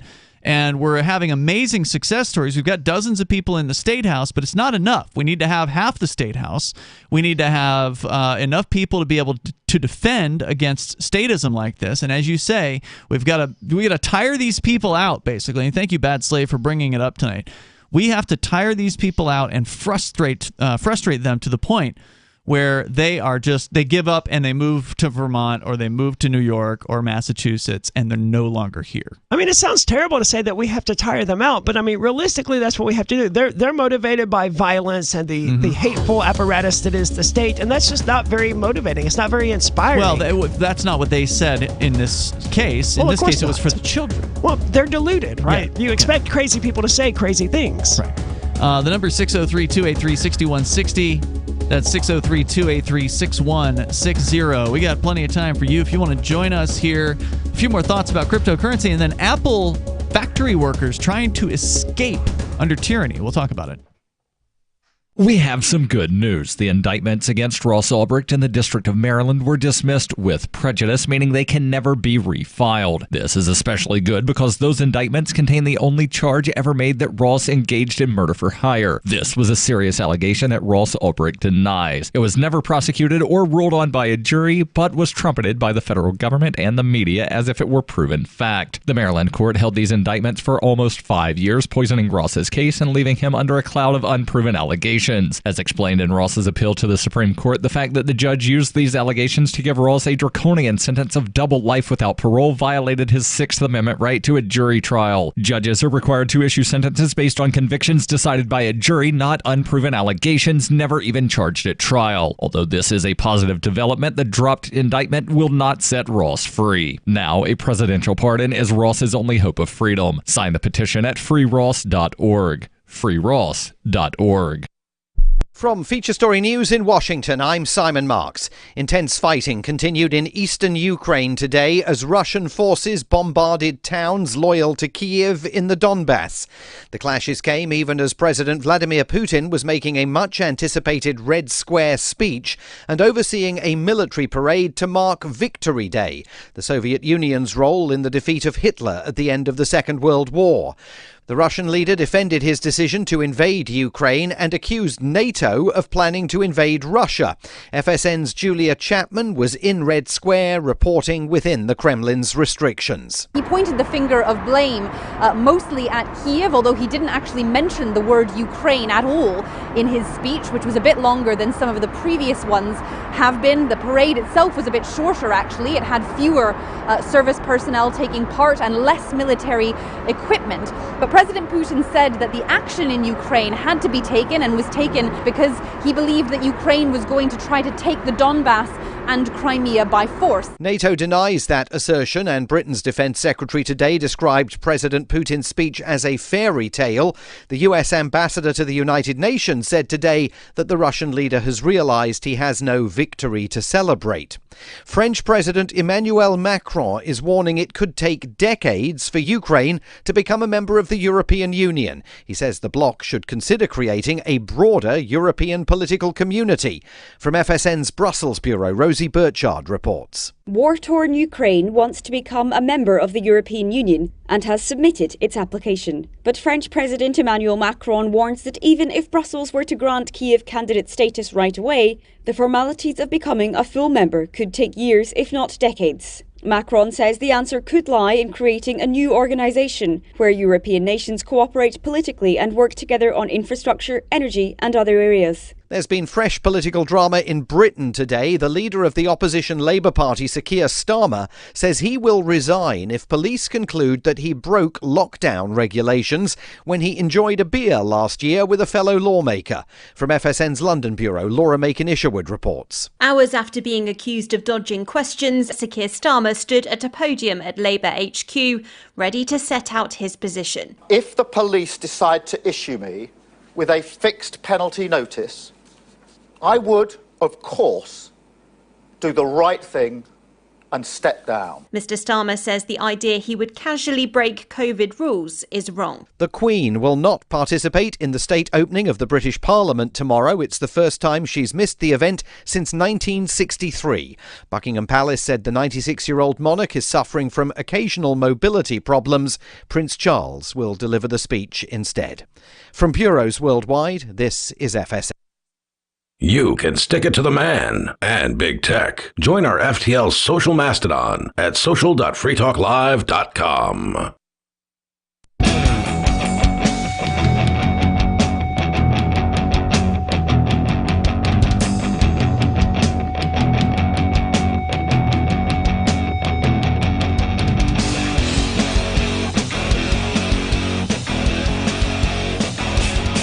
It is Free Talk Live. The phones are open. You can join us here at 603-283-6160. In the studio tonight, it's Ian. And Aria. That's 603-283-6160. You can join us online anytime over at freetalklive.com. Download episodes of the show that go back for years.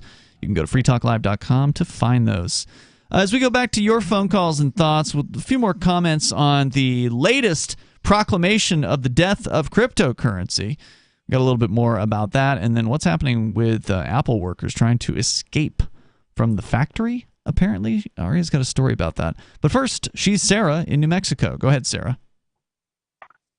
Yes, I just wanted to mention about all the stupid things that people do to camp out and wait and stand in line to do all these things. Like what? Like concerts.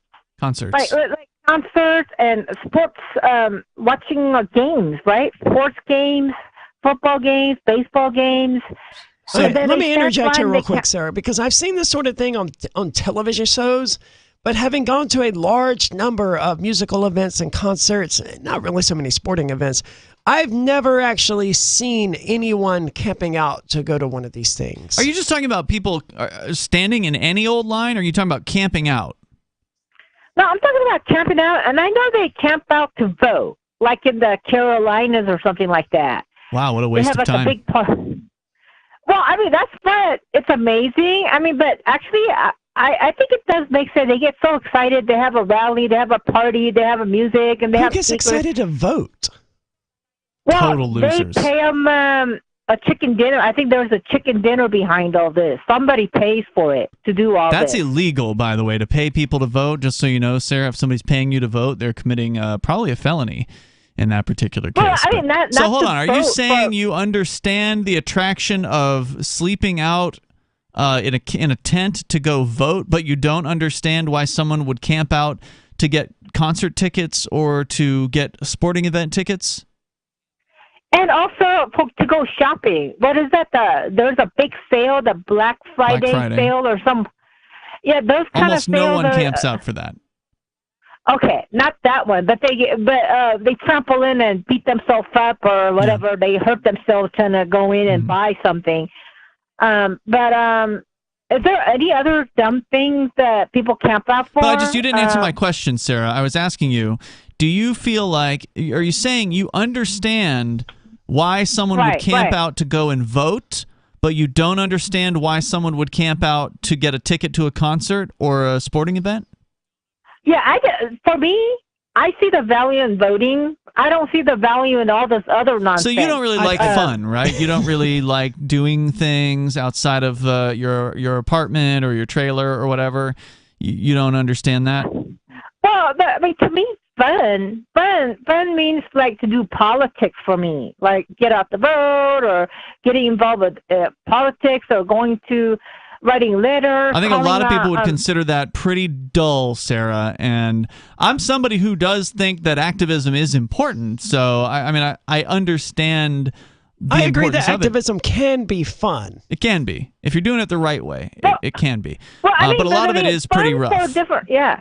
Well, I mean, the thing is, fun for one person is as work and monotonous and boring for other people. Is that because you think that it's fun to try to control other people? Is that what's exciting about politics for you? Because the reason why we're involved in it is to try to stop the state from being able to control other peaceful people. And that's the only reward, is if we could ever be successful in some degree to doing that, then it will be worth the effort. But for you want to advocate for more red light cameras and speeding tickets and more regulations and trolleys and all kinds of mandates to be shoved down people's throats. And you get your jollies off of whenever the state creates a new program, right? Well, you know what I think is something genetic? I had politicians in my family. I think a lot of this it used to be work for my ancestors. So it's actually genetic. I don't even know why I do it. I just have fun. Have you ever been to a concert in your life? Well, I've been to several concerts that people paid for or whatever, some singing concert, but I never was that much interested in. You don't care about music? You're not interested in music, the universal language? No, I love music. I enjoy music, but I mean not fanatical. Give me an example. Give me a favorite. Do you have a favorite band or one of your favorites? So I enjoy a good instrumental. I enjoy a lot of music. Okay. Yeah, and then I used to play piano. Instrumental? Instrumental. A lot of I listen to a lot of songs on the radio, and they're just incredible how they come up with. It takes a lot of talent. Can you think of a band name or a somebody who produced one of the instrumentals that you've enjoyed? Like, I don't even listen to classical music, but I could name one. No, I mean, I know a couple of bands, but I don't really have a particular band. But I was in the Breaking Bad store here, and I heard them. You were in the Breaking Bad store? Can you just name a band, like a band who's ever existed in human history? Can you just name one? No. What I'm saying is that the music to this Breaking Bad movie was really very creative. I was like, is this the Breaking Bad movie music? Okay, here? so you can hear, when you hear music, you can appreciate the creativity, but in your entire life, you cannot think of one band name that you've ever heard of. No, I heard a lot of the bands. Can you name one? I'm trying to put the name. Axl Rose, Guns N' Roses. All right. Thanks for the call, Sarah. Wow, that was painful, man. I was honestly not convinced that she was going to be able to do it for a minute. I didn't think so either. and then she actually knows not just a band, but one of the people main singer. in that band. Yeah. That's amazing. Wow. All right. I could have kept going with it, but that was enough of Sarah for tonight. I am pleased that she was finally able to name a single band. But it took us a while to get there, though. She can't understand why somebody would want to go and pay, $100 to see Axl Rose sing. I mean, I don't know why. I don't get that one. I mean, if they were in the area and they were opening for someone, maybe, go. yeah. But I mean, I wouldn't go to see them in the same way I wouldn't go to see like Breaking Benjamin or something. But if they're there, I'm not gonna like leave. Like, God, these guys are too bad. I'm not gonna sit through this. You're not gonna go out of your way though to see Guns N' Roses. No, that's why I like these music festivals so much, because they do have so many of these bands. And I'm like, okay, I wouldn't go out of my way to go see them, but they're already gonna be there, so why not check them out? They're there. Yeah. Okay, sure. But like Black Label Society is one great example of this. You know, Zakk Wylde, awesome guitar player. Black Label Society makes some really hardcore metal songs, and I like them, but I would never, pay $50 and drive to Albany or New York City or Boston just to go see them. Yeah. But they're going to be at this festival that I'm going to. Yeah, I'll check them out. So this crypto is dead story. The final thoughts here from Ross Clark. He's a columnist over at The Spectator and the Daily Telegraph. He says crypto is dead and is saying that it is a pyramid scheme. And we've heard this one before. We've heard this before, that cryptocurrency is a pyramid scheme. And that in a pyramid scheme, by the way, you are usually given some sort of a promise. And there's no promise with cryptocurrency. In a pyramid scheme, there's no product, right? There's no actual product. In a true pyramid scheme, there's no product. It's just moving money around. Well, here there's Bitcoin. There's an actual product. Sure, or that's true. Whatever cryptocurrency. Yep, that's true. In a classic Ponzi scheme, which we've heard Bitcoin been called a Ponzi scheme in the past, Ponzi made promises to people. Charles Ponzi told people that they were going to make a bunch of money. I don't remember what the promised rate was, but it was crazy, right? Well, some of them probably did make some pretty good money. It was too good to be true kind of rates. And people did make money, and that was what helped him, because he could point to the people that were early in and say, oh, look, well, these guys made all this money, and so you can get in, you'll make that money. And people did make money until there weren't enough people to get into the scheme anymore, and the price, ultimately, it all had to come crashing down. We can talk a little bit more about that. Your calls and thoughts are welcome. The number is 603-283-6160. And the price of Bitcoin will not go up forever. There's more coming up here. It's Free Talk Live. Join liberty-minded voluntarists, anarchists, and libertarians from June 27th through July 3rd for the 6th annual Fork Fest at Rogers Campground in the beautiful White Mountains of New Hampshire. Fork Fest is a fork of the Porcupine Freedom Festival, which sold out for the first time in 2021. Fork Fest takes place the week after Pork Fest, but Fork Fest is decentralized, which means that there's no ticket cost and no one is in charge. All you have to do to join the fun is reserve your camping site, RV site, or motel room with Rogers Campground for June 27th through July 3rd. There's no better place to celebrate Independence Day than around other freedom-loving activists in the Shire. You can find out more at the unofficial website, forkfest.party. You can also connect with other attendees on the Forkfest Telegram and Matrix chat rooms, as well as the Forkfest Forum. You can find links to those at forkfest.party. We hope to see you there. Forkfest.party. The new 4th edition of Healing Our World, The Compassion of Libertarianism, will take your understanding of liberty to a deeper level and has over 1,300 updated references, new cartoons, and a foreword by Dr. Ron Paul. With discounts for multiple book purchases, the 4th edition of Healing Our World is a great gift for the liberals, pragmatists, environmentalists, and Christians in your life who think libertarianism is cold-hearted. Get yours today at healing.freetalklive.com and use promo code FTL for a $5 discount. Tired of cancel culture? Sick of mega tech corporations holding an axe over your head? Join the LRN.FM Matrix chat server. It's self-hosted, so no one else can tell us what to do or say. Don't like the existing channels? You can make your own. You can even connect into some of our channels from other Matrix servers. It's federated. For the full LRN.FM Matrix experience, though, you should join our server via the step-by-step instructions at chat.lrn.fm. Chat.lrn.fm.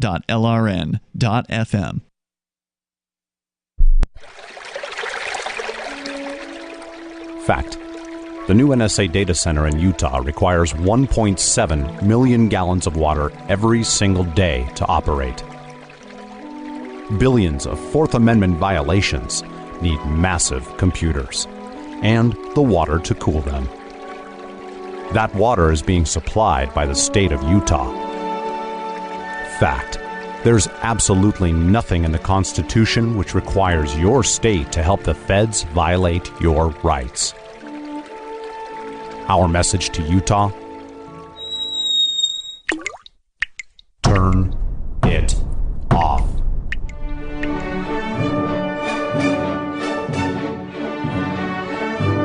No water equals no NSA data center. Visit offnow.org.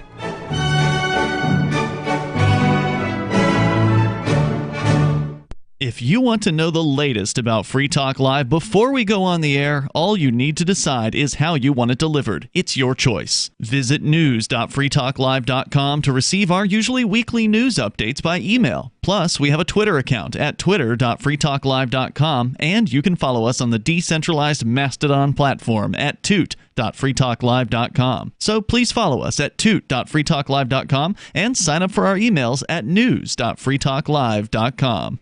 Are you tired of your taxes funding endless occupations around the world? Antiwar.com is run by people who understand that wars abroad become wars at home, wars on our freedoms. Antiwar.com is dedicated to bringing you the latest in news, views, interviews, and reviews from the top movers and shakers in the anti-occupation movement. Antiwar.com has it all, from thorough foreign policy analysis to interviews with whistleblowers who used to run the military-industrial complex. Anti-war, pro-free market. That's antiwar.com. Don't miss a moment of Free Talk Live. Get our archives daily via our podcast at feeds.freetalklive.com.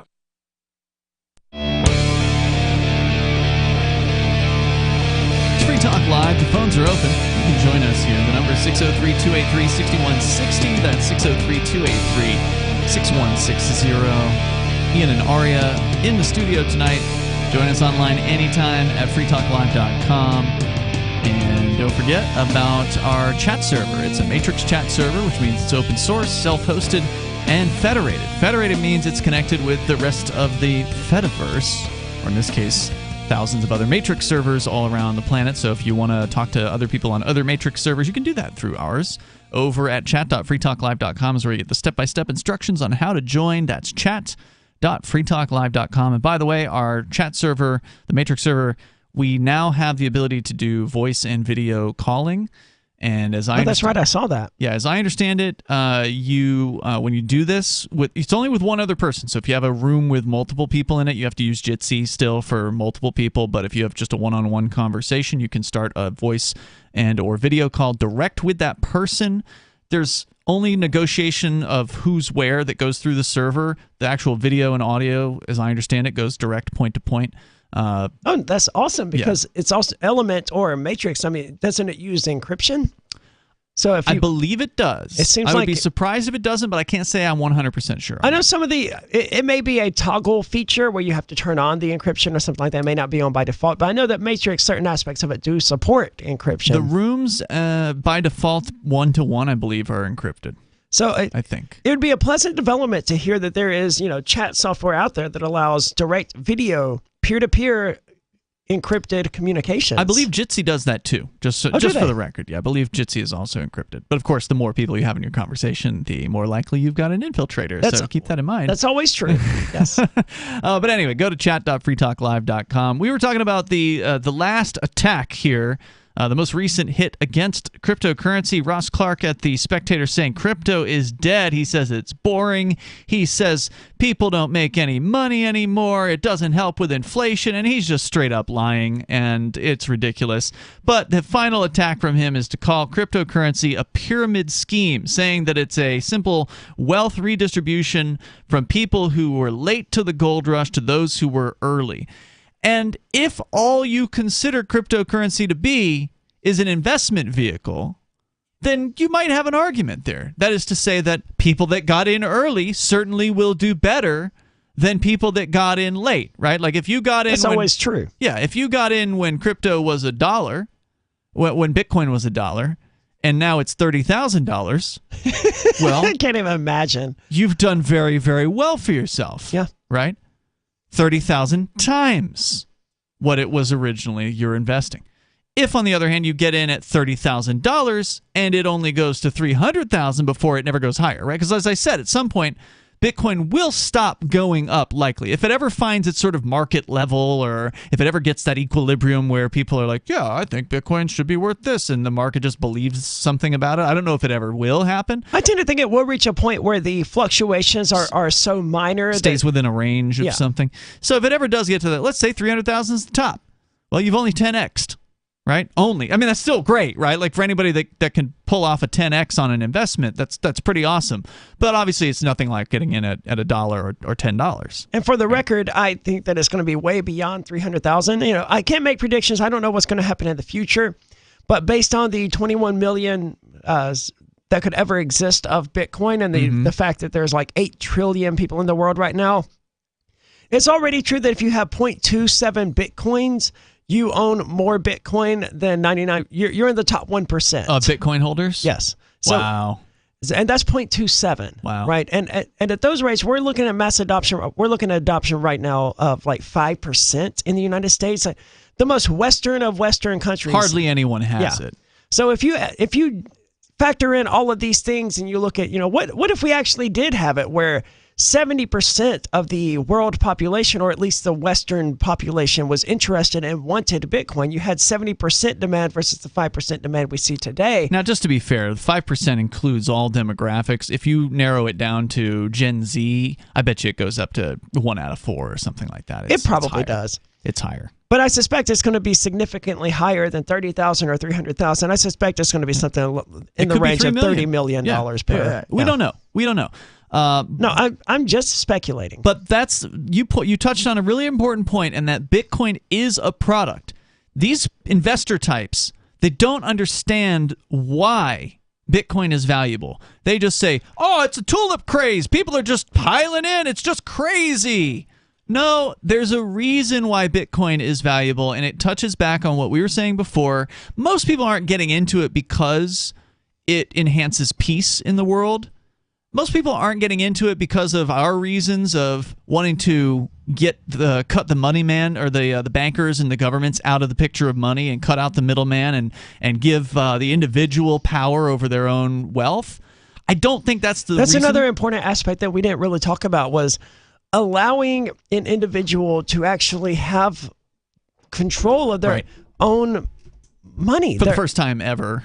Yeah, because that's unusual. That's rare. It's never really happened before. And when it did, it was gold or something like that. That was kind of clunky and high risk. Yeah, you couldn't send gold over the the internet. But this is what you use to secure your family's food. This is what you use to buy gasoline. This is what you use to live your life as some form of, quote, money. And you're trusting that to these institutions that have over and over throughout human history proven they cannot be trusted with that responsibility. Bitcoin, for the first time, cuts them out of the equation, and it gives you direct control over your financial future. You don't have to rely on governments to not screw you over. You don't have to rely on banks to not screw you over. All you have to do is not screw yourself over. You can feed your family for the first time in human history without begging a government's permission. Right. That's such an important point. That's Bitcoin. And I don't know how many people are into Bitcoin for that reason. But ultimately, that's the reason why a lot of us care so much about this. The peace aspect and the individual empowerment aspect of cryptocurrencies. Those are the reasons why. Cutting out the middleman in any business deal. If you can cut out the middleman, you're doing better, right? You're getting a better deal. You're getting closer to the manufacturer. You're getting a better price, etc., better service. And so it's important to do that. And so that's what's happening here. That's the product. The product is the ability to be able to send value point to point directly without having to ask permission, without having any middleman who can shut you down and say, no, you can't do that. Oh, we say you can't. I'm sorry, ma'am. We're just not going to be able to service you today. Oh, you didn't fill out the right forms. You didn't jump through all these hoops. Oh, you don't have the fee to pay this? $30? Sorry, we can't help you. I mean, most people have never dealt with banks on that level. To be fair, the average person has never had to deal with the bank saying, oh, well, we're not actually going to process your payment. They see the sign that says if you deposit a check after 2 p.m., it won't actually be credited till tomorrow. But there's no ramification of that. It has no direct effect on them. They know banks are slow and they're tedious and they're silly, but it doesn't affect them on a real world basis. Eventually it will, because we're already seeing now where the average transaction that has to be reported is down to $600 now, from $10,000. Yeah, so crazy. Your little $500 paycheck is very soon going to be one of these things that you deposit it and it's actually legitimately not available until the next day. Now they're going to tell the government about all that stuff. So that's the product. It's the ability to be able to transfer wealth from individual to individual. That is never going to change. That is what Bitcoin does. That is what all these other cryptocurrencies, some of them do it better, like Dash or maybe Bitcoin Cash or some of the others out there, eCash, etc. They do a better job of it. A lot of them do it for cheaper, and Dash has 51% attack protections, and there's a bunch of different innovations out there. Stellar Lumens. There's so many different cool cryptocurrencies. As I said, the development continues. It doesn't matter whether the price is up or the price is down. Whereas, what cool developments have come from the dollar in the last 20 years? Nothing. All of the developments that we've seen in the financial space have been developed to get around the limitations of the dollar and the banking system, like PayPal. Yeah. As we talked about recently, was partially founded by Elon Musk. Same with Cash App and Jack Dorsey. But even that's old news. PayPal's 20-year-old news now, 25-year-old news. Yeah, but it wouldn't exist if not for the limitations of the dollar and us the world needing a way to get around those limitations. Yep. So PayPal was invented, and the dollar itself hasn't innovated anything. It's never going to innovate anything. It's just we have a free market that responds to the limitations of the dollar and creates these band-aids that allow us to continue using the dollar even though it's not suitable to what we actually need to use it for. That's essentially what PayPal is, a band-aid on how broken and useless the US dollar is. So people like this Ross Clark attacking Bitcoin, calling it a pyramid scheme, it's just straight up libel. It's nonsense, and they are attacking something because they don't understand it. He just thinks it's an investment, and it's not. It's a completely new form of transacting between individuals that is never going away. It's here to stay. Whether the bankers like it or not, whether the governments of the world like it or not, they're going to try to hurt it. They're going to try to threaten people. They're going to try to put people in prison cells, and they're never going to succeed in the long run. But it may get a little ugly. You can kill the revolutionary, but you can't kill the revolution. Yep. The idea is out there. And this idea is open source. And it can be copied infinitely and made better. All right, more coming up here. We'll get into the Apple story, the Apple factory, what's going on in China. It's 603-283-6160. You can join us. There are lots of ways to listen to Free Talk Live. Our podcast has been around since podcasts began, and now the FTL feed is loaded with content besides our full show archives. Did you know that we make it easy for you to customize your podcast subscriptions? We have different feeds, one that includes only our full shows, one with just the Daily Digest, and our main feed that includes everything. You decide what you listen to. It's quick and easy to customize your feeds at feeds.freetalklive.com. That's feeds.freetalklive.com. Do you feel like your nation, state, or community no longer holds your values? Have you dreamt of a place where people agree that liberty is important and are free to pursue their projects so long as they respect the property of others? There are many people just like you that are discovering freeprivatecities.com. Their social media links are at the upper right of the page at freeprivatecities.com. All skill levels will be needed when the first of the Free Private Cities opens. It's sooner than you think. Stop arguing and build. freeprivatecities.com. I'm a little obsessed with My Magic Mud. Several years ago, I met Jessica Armand, the founder and CEO of My Magic Mud, and I didn't even know my teeth were coffee stained. A week's worth of use convinced me, and now I use it every 3 or 4 days. It's clinically proven to whiten teeth, and I think it cleans better too. My Magic Mud's available at most local health food stores, Sprouts, Natural Grocers, CVS, Walmart's Natural Beauty Aisle, but I can get it for you for 20% off with coupon code FTL20 at mymagicmud.com. FTL20 mymagicmud.com.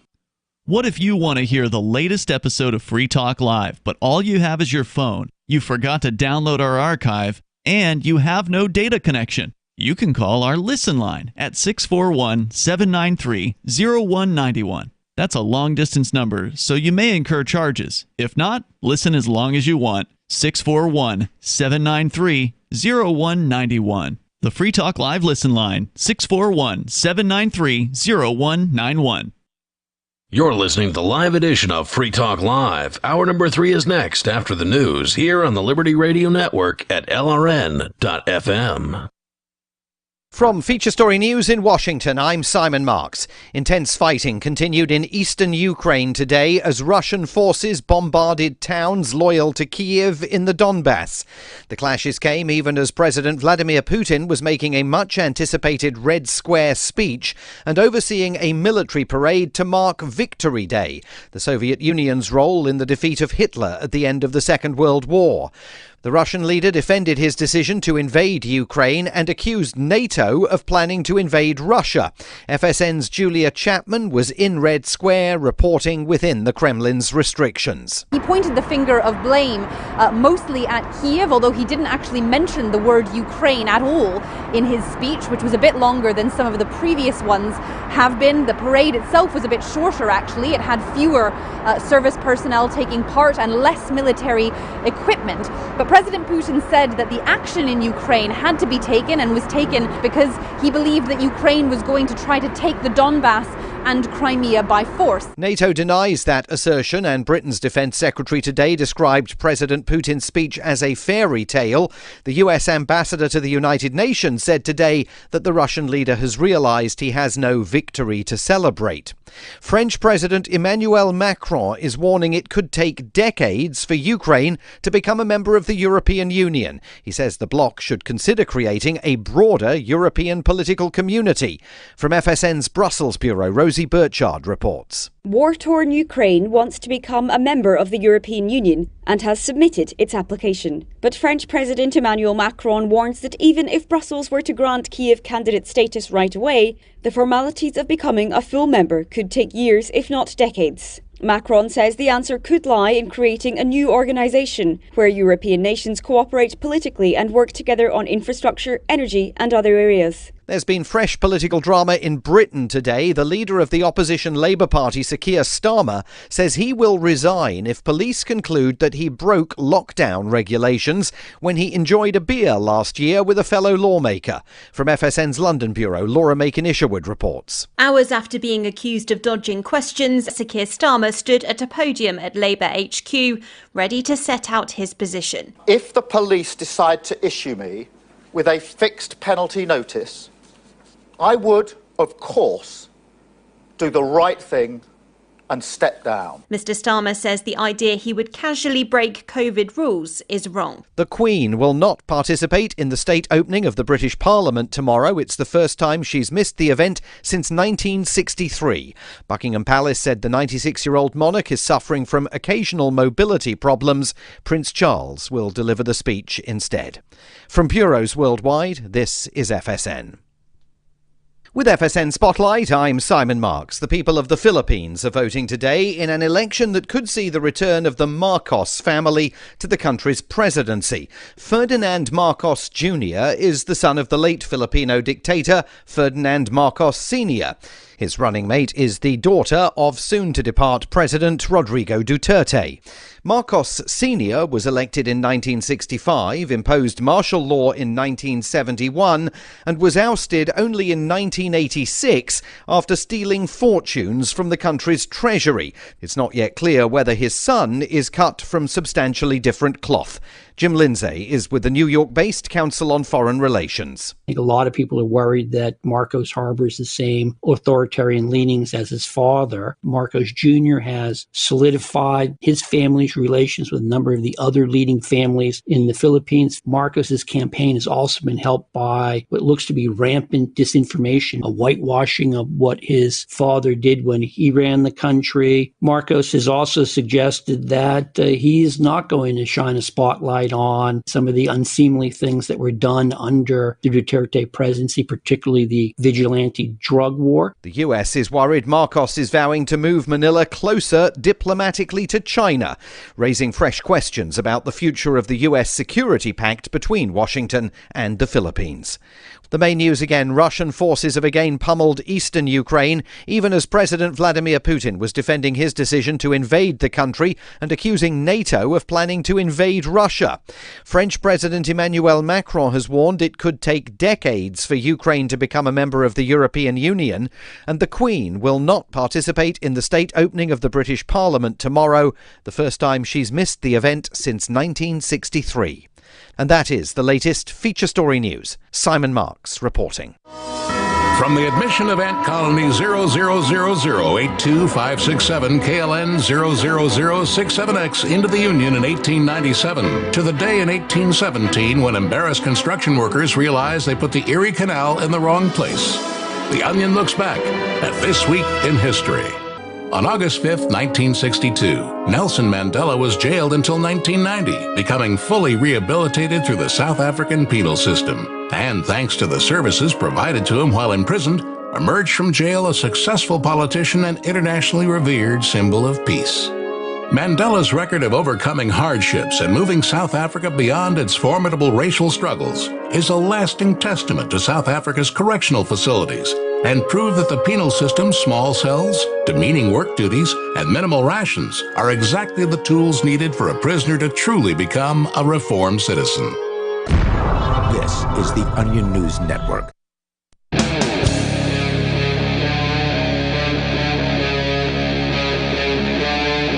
Free Talk Live. Free Talk Live. The phones are open. You can join us here. The number is 603-283-6160. That's 603-283-6160. Here tonight, Ian.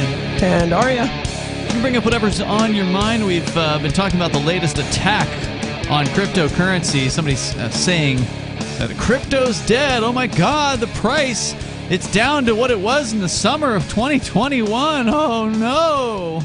Yeah, it's not even down for a full year. I mean, year to date, looking at stocks like Netflix and stuff like that. And I mean, based on the general trajectory, I expect Bitcoin to continue going down for the foreseeable future. But dead? It's silly to proclaim Bitcoin to be dead or any technology. I mean, even the fax machine isn't dead, people. Unfortunately. Yeah, the pagers aren't dead. They're obsolete, and no one seriously is running around with a pager, but the technology's still there. It still exists, and it may not be useful, but it's not dead, just like a corded phone or a rotary phone. My grandmother just retired her corded rotary phone within the last 10 years. Wow. One of those ones where you had to, dial the number and it circled all the way around. Yeah. And even that's not dead. Cryptocurrency isn't even, it's barely a decade old. The government hasn't even started to wrap its mind around cryptocurrency and how it can regulate cryptocurrency. It's just now getting to Bitcoin. It's never going to get to still don't understand what it is. Yeah. And you expect me to believe that it's already come into existence, risen to its peak, and now it's dead before your beloved government could even figure out what to do with it? Crypto has barely gotten started after just 13 years. So we could, I'm sure, go on about that for the rest of the show. But you've got other news out of China, and we've been focusing on Shanghai, of course, in recent weeks, where there's been an insane lockdown that has continued. It's, I think, in its 50 plus something day. I don't know what number it's on. It was 45 days like a week and a half ago. So it's probably well into the 50s at this point. Sadly. With no end in sight. What's the latest? And where's this one from? It may not be Shanghai. I don't know what story you've got. It's it's not just Shanghai where they're having these issues. The principality, whatever they're called, territory is Shanghai. Oh, it is? Okay.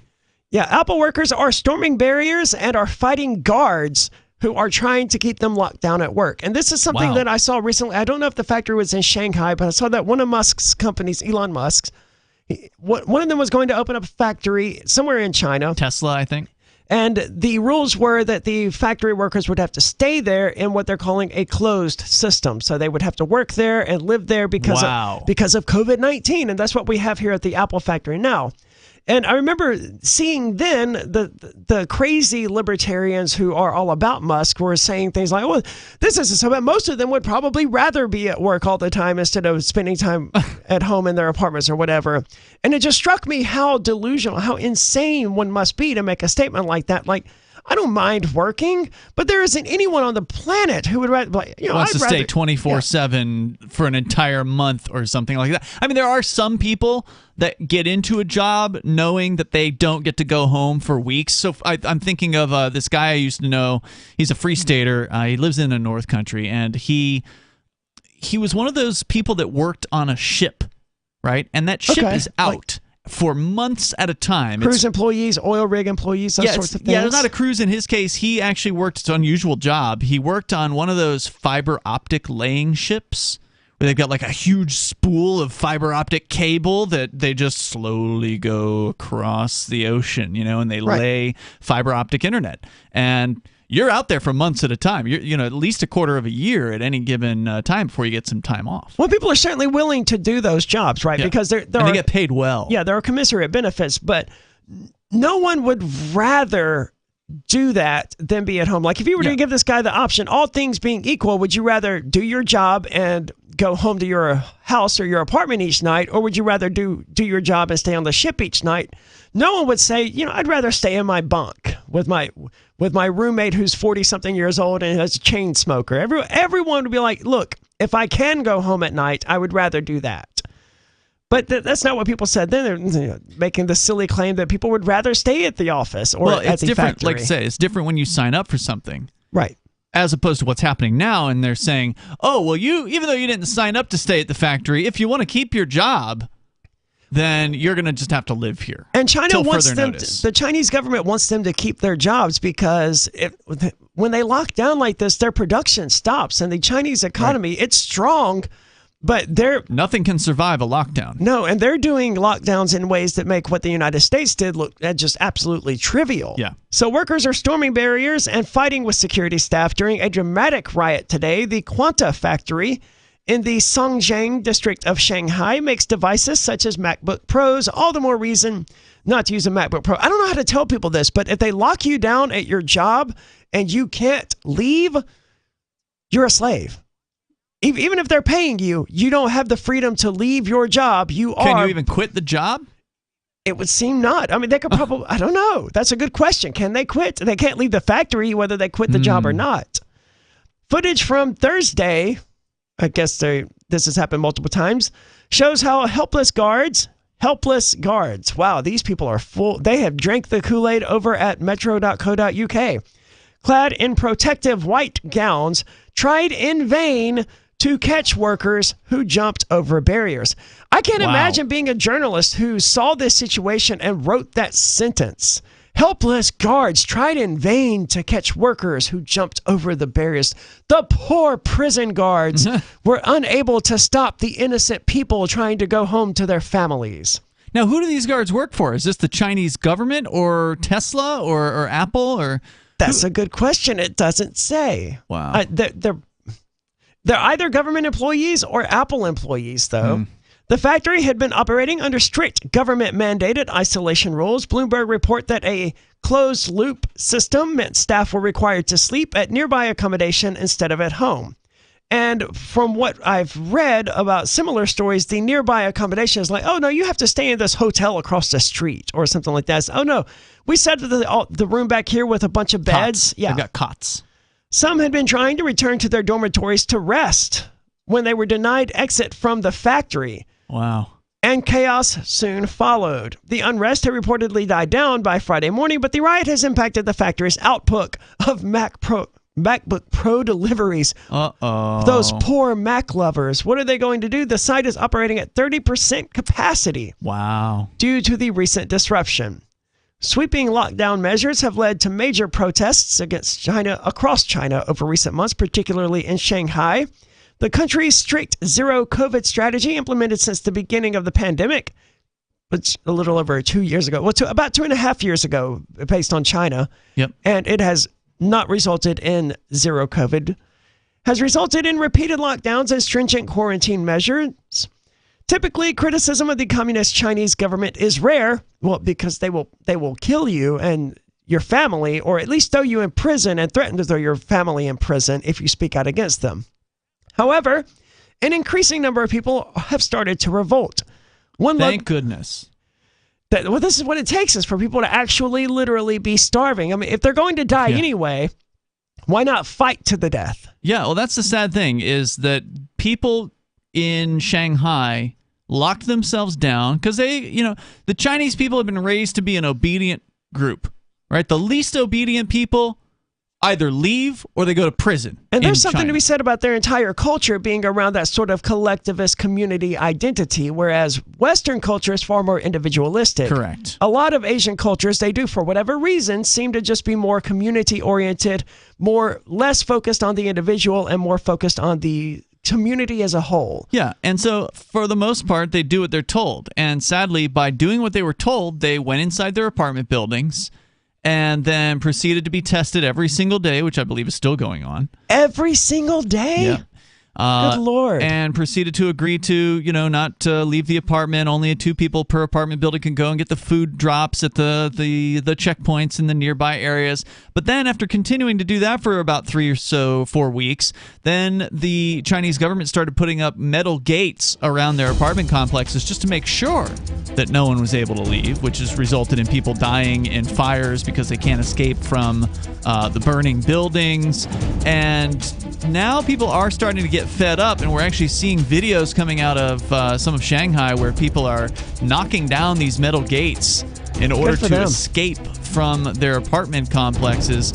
And there's some pretty interesting video that came out over the weekend. We'll share some of that with you coming up. There are basically 2 types of advertising: direct response and branding. Radio's great for direct response with its low cost to listener ratio, but audio can't be beat for branding, which is a longer term endeavor. You want to be the first thing that someone thinks of when they think about your product or service. If you have a local business that you want kept top of mind in your community, call the station. If you need national reach, Free Talk Live's got around 200 radio stations, millions of monthly listening sessions, can suit all budgets, and if we don't think we're right for you, we'll tell you. Email me, mark@freetalklive.com. Brute force, intransigent defiance, adamantine will. These are the hallmarks of the AI tank. These gigantic machines have the firepower of an army, but they also have their own sense of honor and duty. When the world breakers arrive, battle will be joined, planets will shake, and war and peace will never be the same again. World Breakers. Stories from David Weber, Larry Correia, and more. Available August 3rd from BaneBooks.com. Looking for a great real estate investment? Consider New Hampshire, which is ground zero for the Liberty Movement. Your first call should be to Mark Worden from Porcupine Real Estate. He's more than just a real estate agent. He's your New Hampshire concierge. Where are the best places to live? Do you want farm, city, the burbs, or forest? Do you want a duplex or multifamily building so that renters pay your mortgage? There are homes in all price ranges in New Hampshire, and Mark can help with financing too. Invest in Liberty and property. Mark Worden can help. PorcupineRealEstate.com. Are you tired of governments murdering people around the world? Stop using their money. There is an alternative. Bitcoin is a stateless, free market, non-political currency. Bitcoin cannot be inflated or controlled by any government. By using their money, you are helping the state. You have an incredible alternative available now. Learn it, use it, spread it. Get started with Bitcoin at Bitcoin.com. That's Bitcoin.com. Why did you move to the Shire? I moved here to the Shire because there's other people around who take liberty just as seriously as I do. I moved to the Shire because I saw videos of people challenging authority and thought that I could get support myself. It called to me, like, do this, right now. I wanted to be around people like me who got it, and once I got here, I knew there was nowhere else that I wanted to be. I've always wanted to change the world, so I moved to the Shire to join people who were actually working towards doing the same thing. The people here are awesome, loving, and positive. It was for the adventure and for the feeling of something important is happening here. And I just wanted to come to sort of be part of that. Visit ShireSociety.com to read and sign the Shire Society Declaration and learn the reasons why, if you love liberty, you should immigrate to the Shire. Plus, connect with others via the forum at ShireSociety.com. That's ShireSociety.com. Tired of cancel culture? Sick of mega tech corporations holding an axe over your head? Join the LRN.FM Matrix chat server. It's self-hosted, so no one else can tell us what to do or say. Don't like the existing channels? You can make your own. You can even connect into some of our channels from other Matrix servers. It's federated. For the full LRN.FM Matrix experience, though, you should join our server via the step-by-step instructions at chat.lrn.fm. Chat.lrn.fm. So you've signed the Shire Society Declaration and are planning your move to New Hampshire to be around more liberty-oriented people. Next, sign up for the Shire Society Forum at forum.shiresociety.com. There are a bunch of people there who are already in the Shire, and they want to meet you. If you're already in the Shire physically, you should also come by the forums. Remember, not everyone uses Facebook. New people are signing up for the Shire Society Forum every month, so drop in and say hello at forum.shiresociety.com. We're still not sure why you'd want to watch, but our video feed is streaming nightly for free at cam.freetalklive.com.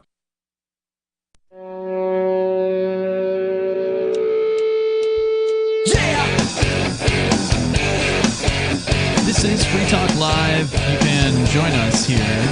The number is 603-283-6160. We are talking about the latest out of Shanghai. And Arya, you're talking about the Apple manufacturing plant there, Apple Computers, that is at 30% of their output capacity right now because, well, they're locking their workers in the factory and telling them you're not allowed to leave. And apparently they've been doing this for some time. The workers are starting to get pretty stir-crazy, and they're saying, you know what, we're going to push our way out. Well, according to this, I mean, they seem to have set up some sort of dormitories for their employees because they've set up a closed-loop system where the people who work there, they have to live there, stay there, sleep there, eat there, all of that stuff, while the coronavirus pandemic is raging on. However, quote-unquote, Thursday, it seems they were attempting to leave the factory to return to their dormitories, their on-site dormitories, as I understand it. And that was when security attempted to prevent them from doing so. According to this article. Now, they may have made some mistakes here. I wouldn't put it past them because a lot of this is kind of suspicious. It seems like they would be allowed to leave their dormitories. And it's written in a very strange way that sounds like the security guards, they're just doing their jobs. They're just trying to help. Where is this story from? It's from metro.co.uk. Okay. So, I mean, not the most reputable journalism site, but at least generally reliable. Yeah, it's not the Chinese official government journalism, quote unquote. But they're parroting that narrative, whether they mean to be or not. One local staged a protest by placing his empty fridge on his balcony last month. Yeah, that was weeks ago. That was in the early days of this. I put emphasis on month because I'm losing faith in this journalism outlet rapidly because they put moment. They clearly typed this on their phone, which auto-corrected month to moment, and no editor seems to have caught that. Wow. The journalist doesn't seem to have caught that. As residents report struggling to find enough to eat. Well, they're having to forage for food and stuff like that, which isn't there in the first place because there is no food. Sure, you can get deliveries on occasion, but actually, as we're going to learn here in a few moments... Isn't it like rotten when it comes in? Sometimes. Horrifying. A lot of it. Horrifying stuff, man. Moldy. I mean, this is... In Shanghai, wasn't this the place where the dogs were cut loose and they were eating cats and then they started eating each other because they had nothing else to eat? There's video of them attacking a cat, a gang of dogs in the streets attacking and toying with and murdering a cat. There have been reports of starvation after 26 million people were locked in their homes in the city. The more horrific video is where the Chinese agents in their full hazmat suits are going around and killing and abducting dogs off the streets. There's more than one of those videos. Yeah. And that was weeks ago. And were they doing this to, quote, stray dogs? Well, yeah.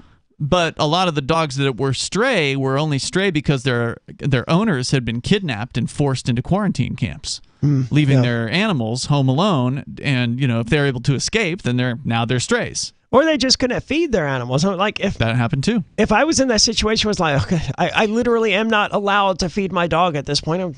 Cut her loose. Good luck out there, because I can't do anything for you. Right. So I pity these. This isn't the first time this has happened either. How many people are going to come back to a dead animal in their home when they are released from their quarantine camp? They're not going to get to see a happy animal when they come home because their whole family got taken out. Right. Like if somebody tests positive, they're not just going to take the positive person out. They're going to take everybody in contact with that person to the quarantine camp. Dude, that's horrible. Yeah. And then they're going to get home and little Fluffy is rotting away at that point. That's not going to be something that your kids want to see or anyone wants to see. It's horrifying. And all of this is in the name of stopping a virus that just isn't killing that many people. No. I mean, the starvation Omicron. here. Ooh. Yeah, the lockdowns here, the consequences of the lockdowns of people jumping out of their windows, starving to death, and that sort of nonsense, that's exponentially worse than COVID-19 could ever be. You give me the option between dying of pneumonia or something that's like pneumonia or dying of starvation. Give me pneumonia every single day of the week. Well, how about the Pfizer data that's come out now? Have you seen any of the recent release data? I did not, but I saw something on Drudge Report today about Pfizer, and evidently the clinical trials themselves are suspect and maybe not actually scientifically valid. There's crazy stuff coming out. So the Alu Axelman posted this the other day, and I've seen it in multiple places. Our old buddy Sam Dodson was doing a show. He mentioned it recently on his show, To the Lifeboats. There's this chart that's come out where they break down that there were apparently 46,000 people that took the Pfizer mRNA vaccine in a trial period. Of those 46,000 people, 1,223 of them, approximately 2.6% of them, died. Of? God knows what, but they died after they took this vaccine.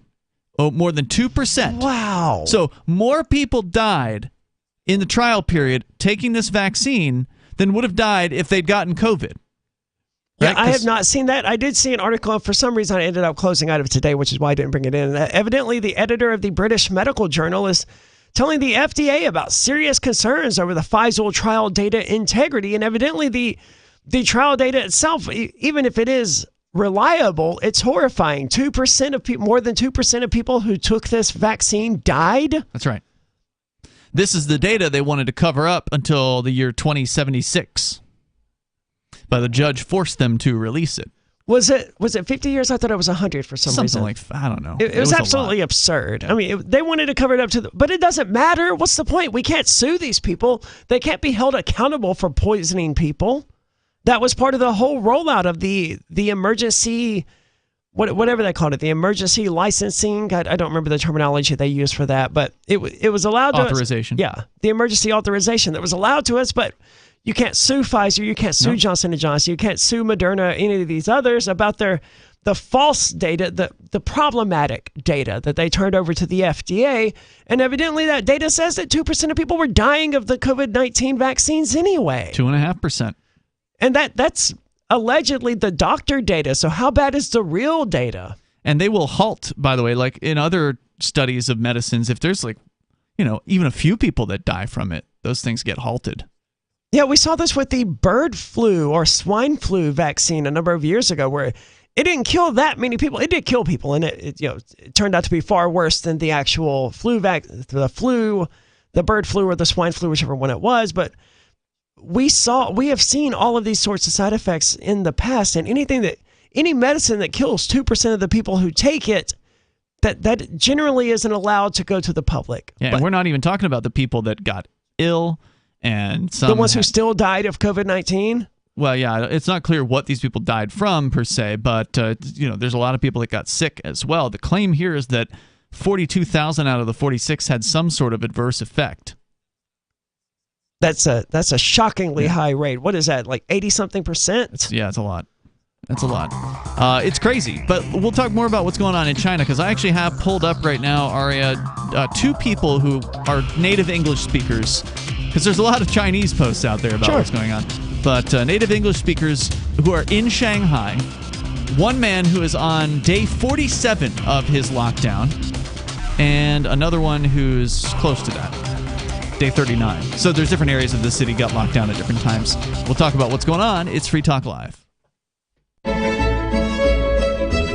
Carl Watner, longtime proponent of a voluntary society, died last December. You may have seen his articles published on his website, voluntarist.com, in his newsletter, The Voluntarist, the Mises Institute, or elsewhere over the last 40 years. His newest book, I Must Speak Out, Volume 2, The Best of the Voluntarist, is now available via Liberty Under Attack Publications. This 430-page second volume spans the years of 2000 through 2020 and includes articles by Carl Watner, Hans Hermann Hoppe, Carl Hess, Benjamin Tucker, George H. Smith, Lysander Spooner, Pete Eyre, Joyce Brand, and many others. I Must Speak Out is for the newly initiated, the veteran voluntarist, or anywhere in between. Buy the book now at libertyunderattack.com/voluntarist. For more great content on building a voluntary society and for Carl's extensive archives, check out voluntarist.com. From Feature Story News in Washington, I'm Simon Marks. Intense fighting continued in eastern Ukraine today as Russian forces bombarded towns loyal to Kyiv in the Donbass. The clashes came even as President Vladimir Putin was making a much-anticipated Red Square speech and overseeing a military parade to mark Victory Day, the Soviet Union's role in the defeat of Hitler at the end of the Second World War. The Russian leader defended his decision to invade Ukraine and accused NATO of planning to invade Russia. FSN's Julia Chapman was in Red Square reporting within the Kremlin's restrictions. He pointed the finger of blame mostly at Kyiv, although he didn't actually mention the word Ukraine at all in his speech, which was a bit longer than some of the previous ones have been. The parade itself was a bit shorter, actually. It had fewer service personnel taking part and less military equipment. But President Putin said that the action in Ukraine had to be taken and was taken because he believed that Ukraine was going to try to take the Donbass and Crimea by force. NATO denies that assertion, and Britain's Defence Secretary today described President Putin's speech as a fairy tale. The US ambassador to the United Nations said today that the Russian leader has realised he has no victory to celebrate. French President Emmanuel Macron is warning it could take decades for Ukraine to become a member of the European Union. He says the bloc should consider creating a broader European political community. From FSN's Brussels bureau, Rosie Burchard reports. War-torn Ukraine wants to become a member of the European Union and has submitted its application. But French President Emmanuel Macron warns that even if Brussels were to grant Kyiv candidate status right away, the formalities of becoming a full member could take years, if not decades. Macron says the answer could lie in creating a new organisation where European nations cooperate politically and work together on infrastructure, energy and other areas. There's been fresh political drama in Britain today. The leader of the opposition Labour Party, Sir Keir Starmer, says he will resign if police conclude that he broke lockdown regulations when he enjoyed a beer last year with a fellow lawmaker. From FSN's London bureau, Laura Macon-Isherwood reports. Hours after being accused of dodging questions, Sir Keir Starmer stood at a podium at Labour HQ, ready to set out his position. If the police decide to issue me with a fixed penalty notice, I would, of course, do the right thing and step down. Mr. Starmer says the idea he would casually break COVID rules is wrong. The Queen will not participate in the state opening of the British Parliament tomorrow. It's the first time she's missed the event since 1963. Buckingham Palace said the 96-year-old monarch is suffering from occasional mobility problems. Prince Charles will deliver the speech instead. From bureaus worldwide, this is FSN. You can help spread the ideas of liberty with our Patreon for just $5 per month at amps.freetalklive.com.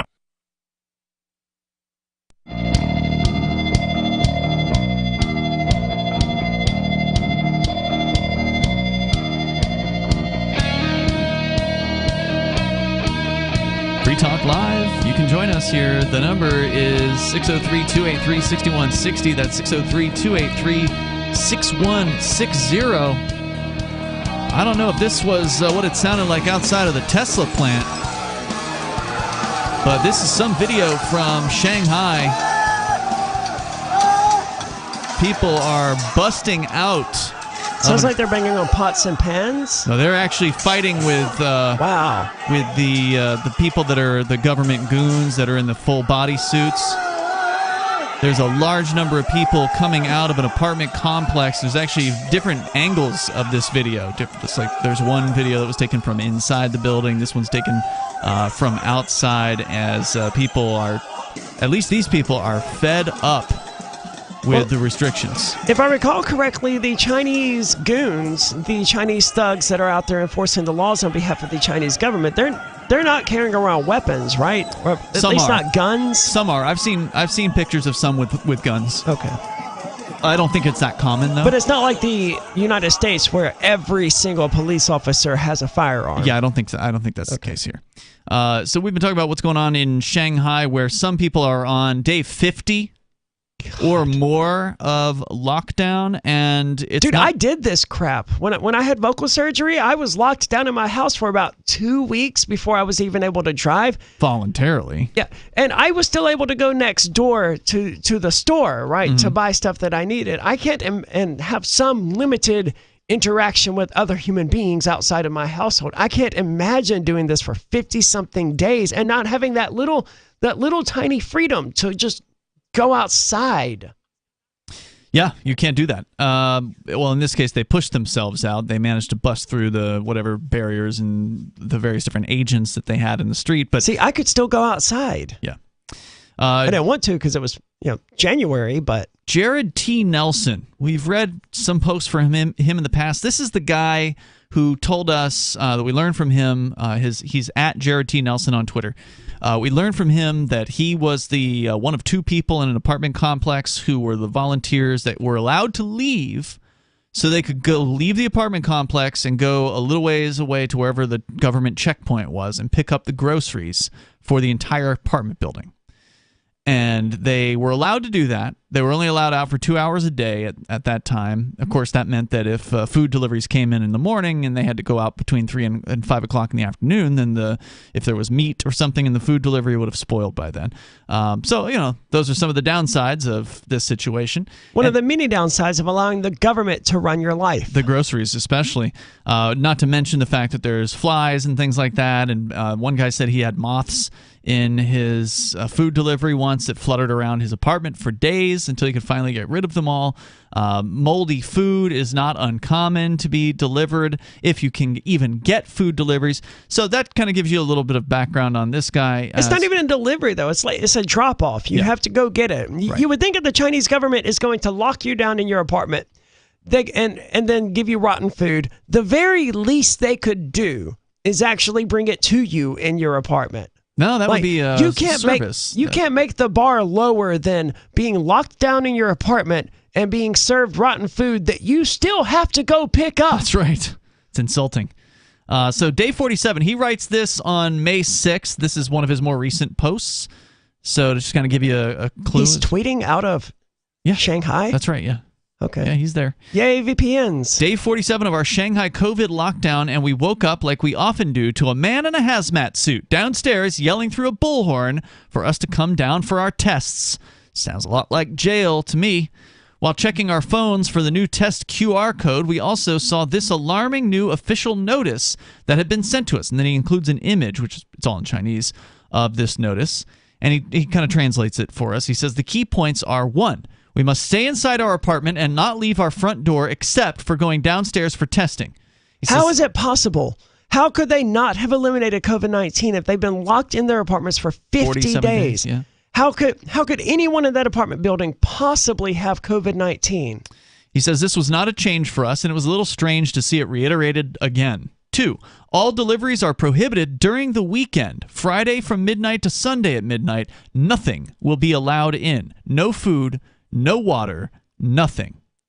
So we are encouraged, he says, to cancel. No water? Whatever you got is what you got to get you through the weekend, apparently. So we are encouraged to cancel all deliveries and ask for refunds because nothing that is delivered to the community gates will come in. He says there was a lot of pushback from this from everyone around, and eventually some of the government people and property management people said that they, quote, might, unquote, arrange for some group purchases, but it would be difficult, and that's when we found out why. So it sounds like they can still order stuff from like Alibaba or wherever. They can order from grocers. Yeah. Okay, but it's dropped off at one of these checkpoints that is generally just government stuff. And limited in the amount of times that you can go to the checkpoint. Right. To get it. So they found out why it would be difficult. He says, this has not been confirmed by me directly, but from a neighbor who also shared a photo that seems legitimate. And then he shares a photograph of fencing that has been installed across the road.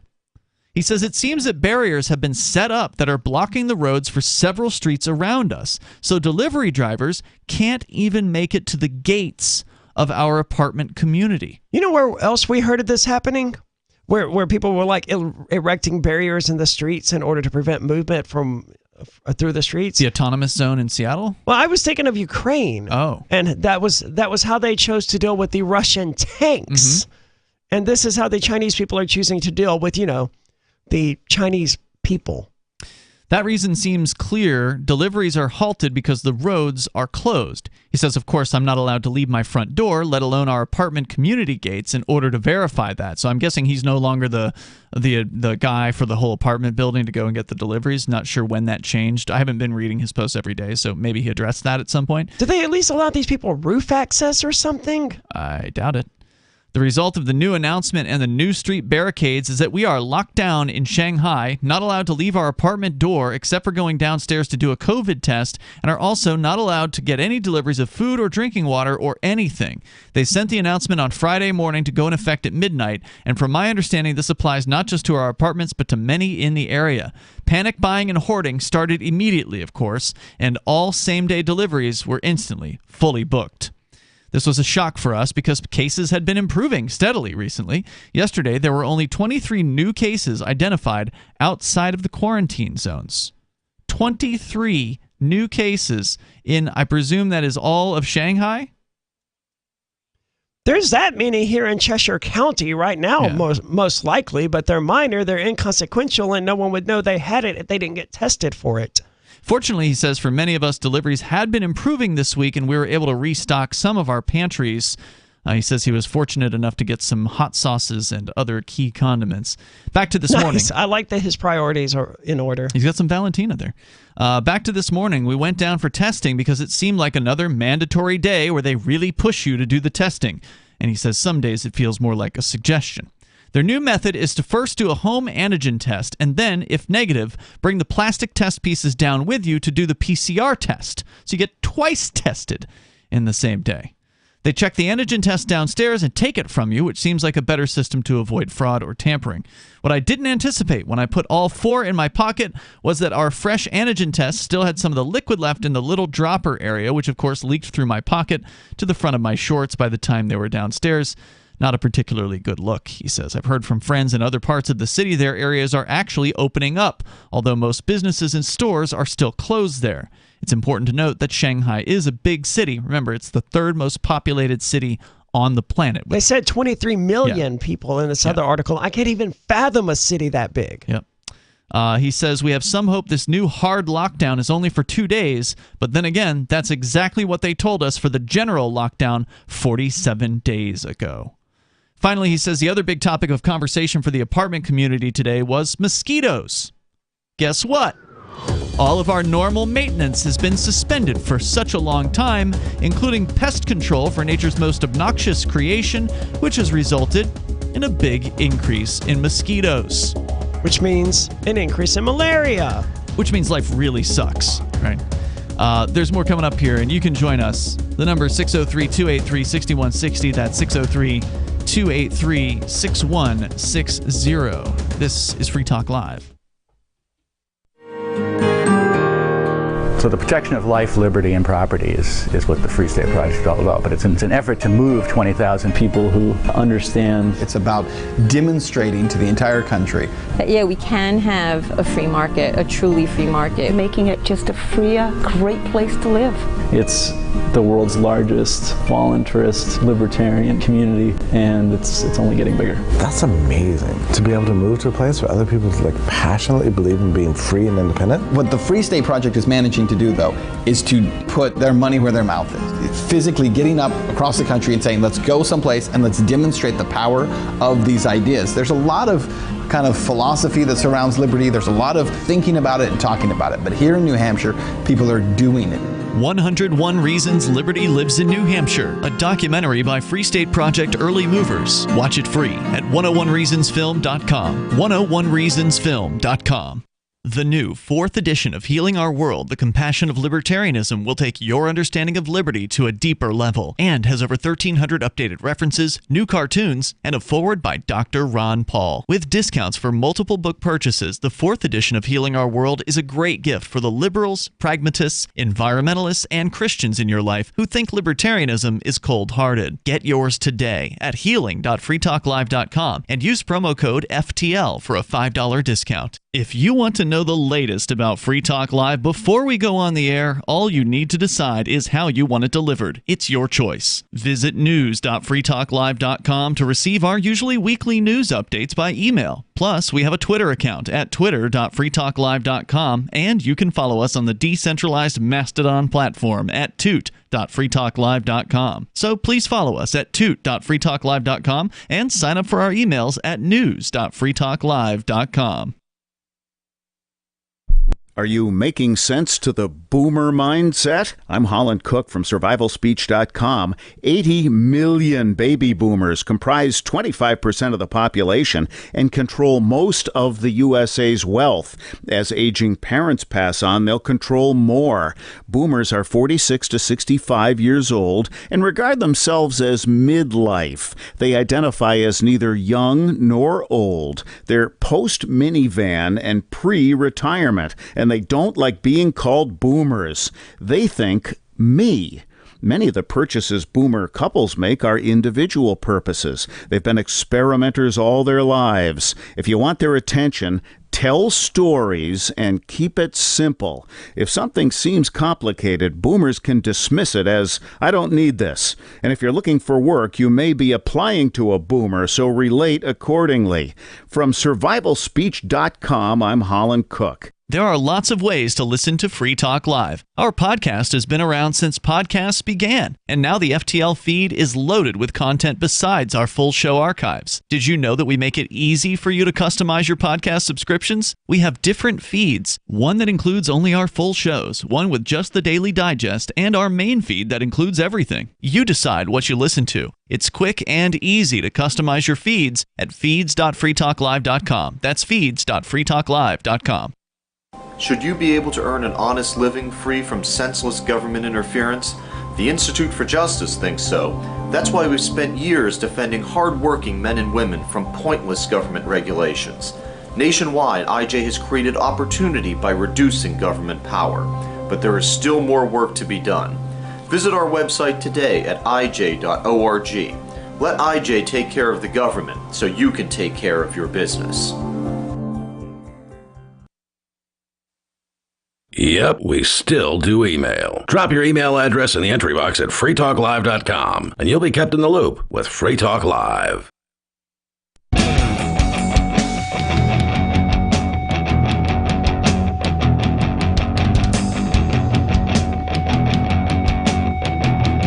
Free Talk Live. Phones are open. You can join us here. Bring up whatever you want. The number is 603-283-6160. That's 603-283-6160. In the studio with you, it's Ian. And Arya. You can join us online anytime you want. Head over to freetalklive.com. Enjoy the features there. You can help us out by joining the AMPS program over at amps.freetalklive.com. It's amps.freetalklive.com. We're going to go with one more post here from somebody else who is in Shanghai. This person is Don Wineland. We read an article from him a few weeks ago. He was writing for The Economist, talking about how this is basically a preview of a total authoritarian state, like what it would look like with dogs, robot dogs and drones flying around barking orders at people, and government running the food that's getting moldy and moth filled. And so we've heard from this guy before. He posted, looks like today, so this was just or within the last 24 hours. He says Shanghai is going into the harshest phase of lockdown yet. Food delivery is halting.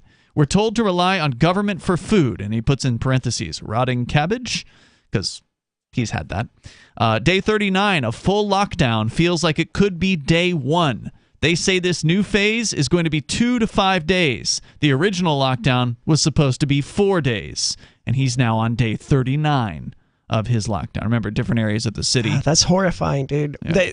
They already said the first one was going to be 4 days, and you're already at 39, and they're saying this one's going to be 2 to 5 days, which is basically saying 4 days again. He says state media has a very different take on the news today. Glad there's some quote-unquote bliss rediscovery taking place somewhere from the Shanghai Daily, which is the China state-run media. Their story is about lockdown rules easing in some areas of the city, and residents are rediscovering the bliss of plying the aisles of food stores, complete with photographs of people masked up in inside stores. Well, this is what government does, right? They make things so unbearably awful that even going to the grocery store is suddenly something that's going to have people celebrating and smiling in the streets. He says, and there it is. We are now cut off from food delivery and fully reliant on the government for provisions. They say 2 days. Let's see, he says. And then he posts a message from what I presume is his apartment complex. It says, Dear residents, we regret to inform you that we have received the official notice announcing the suspension of all delivery service, both individual orders and group purchasing, for the upcoming 2 days. Also, people are asked to stay in-house except attending PCR tests until further notice. From 6:30 p.m. today, we will stop issuing the pass anymore, and nobody is allowed to go out by right. Residences who are still out of the apartment, please come back ASAP. Otherwise, to avoid any unexpected trouble, thank you very much for your understanding. So it's not enough for them to be locked in their apartment building. They have to also stay within their individual apartment. That's what it sounds like. Jesus. Well, otherwise people could be seeing one another and possibly transmitting. So they're all locked down in the same building. If one of them gets sick, they're all going to get sick. Well, if they get sick, they get carted off to the quarantine centers. Once they detect it. Yeah. So that's what's going on. That's the latest out of Shanghai. Let's talk to Jack in Washington State. You're on Free Talk Live, Jack. Yeah, on the same topic. I've seen the videos. Did anyone see the guy that was taped up in packaging tape? Yeah, I saw that one. Yep. And then he stacked up like a piece of wood. Yeah, they literally take a living human being and roll him up in packaging tape and then physically move him. It's very strange. Do they really? And this is to fight back or anything. I don't know. Yeah. Something's weird. This is to ship them off. People. I don't know what they were doing with him. Go ahead, Jack.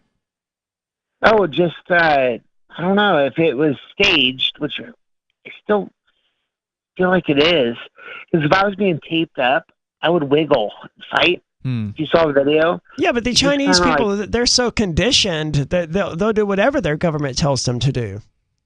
The videos I've seen have been the opposite. They've been trying to break down barriers, fighting against them when they broke their doors down. Yeah, after a month of starving.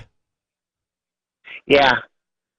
Yeah, something is just like not quite right though. To end my entire call, it's just really weird. You know, it's almost like David was in control from New Mexico, because it would be insanity.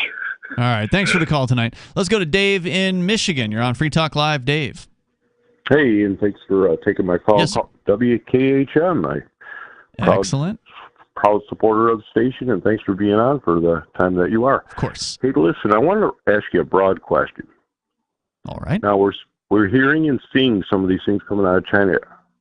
It is kind of shocking. I used to say it's hardly shocking to see stuff come out of there like this, but, you know, this is your hardcore communism which I see the United States slowly slipping into that same direction. Mm-hmm. Now, if it's so, I don't know, so communist there, how is any video getting out of there or transmitted?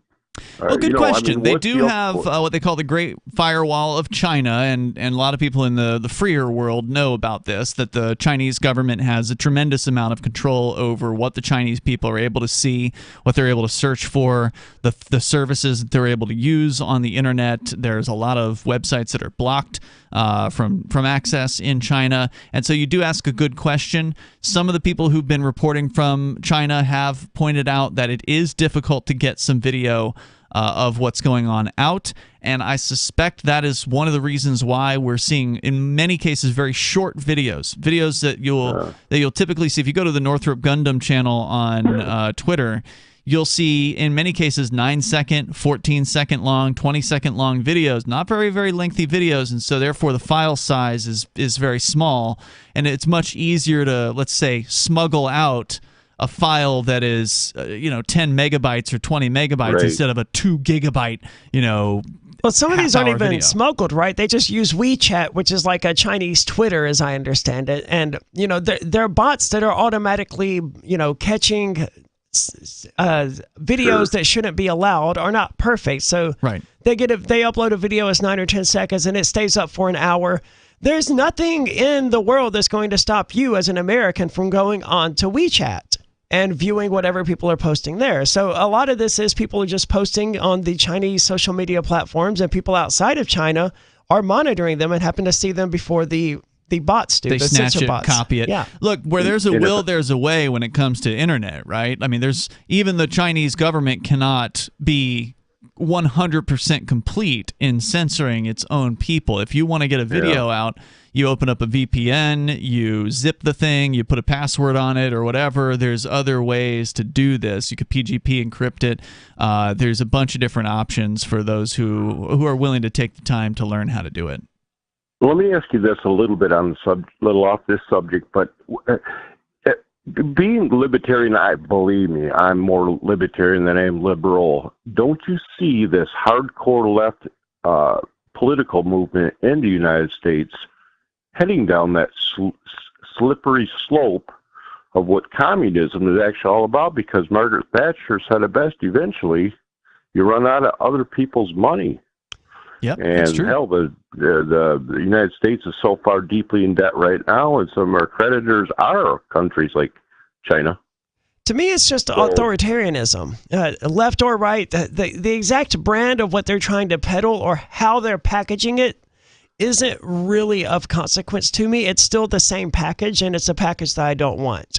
I mean, I agree. The liberals out there, they coat their racism in more politically accept. They hide it better, right? But when you open up the package, oh look, it's horrifying racism. They think that black people are too dumb to find the DMV or whatever, and that's why they're against voter ID laws. Whereas you have conservatives who are against immigration because they're basically they don't want Hispanics coming here because they're ultimately probably racist. So it's just a matter of packaging and how they're portraying their ideas, but I don't find the liberals to be any worse qualitatively than the conservatives. To me, it's just how they're selling their message to the people who support them.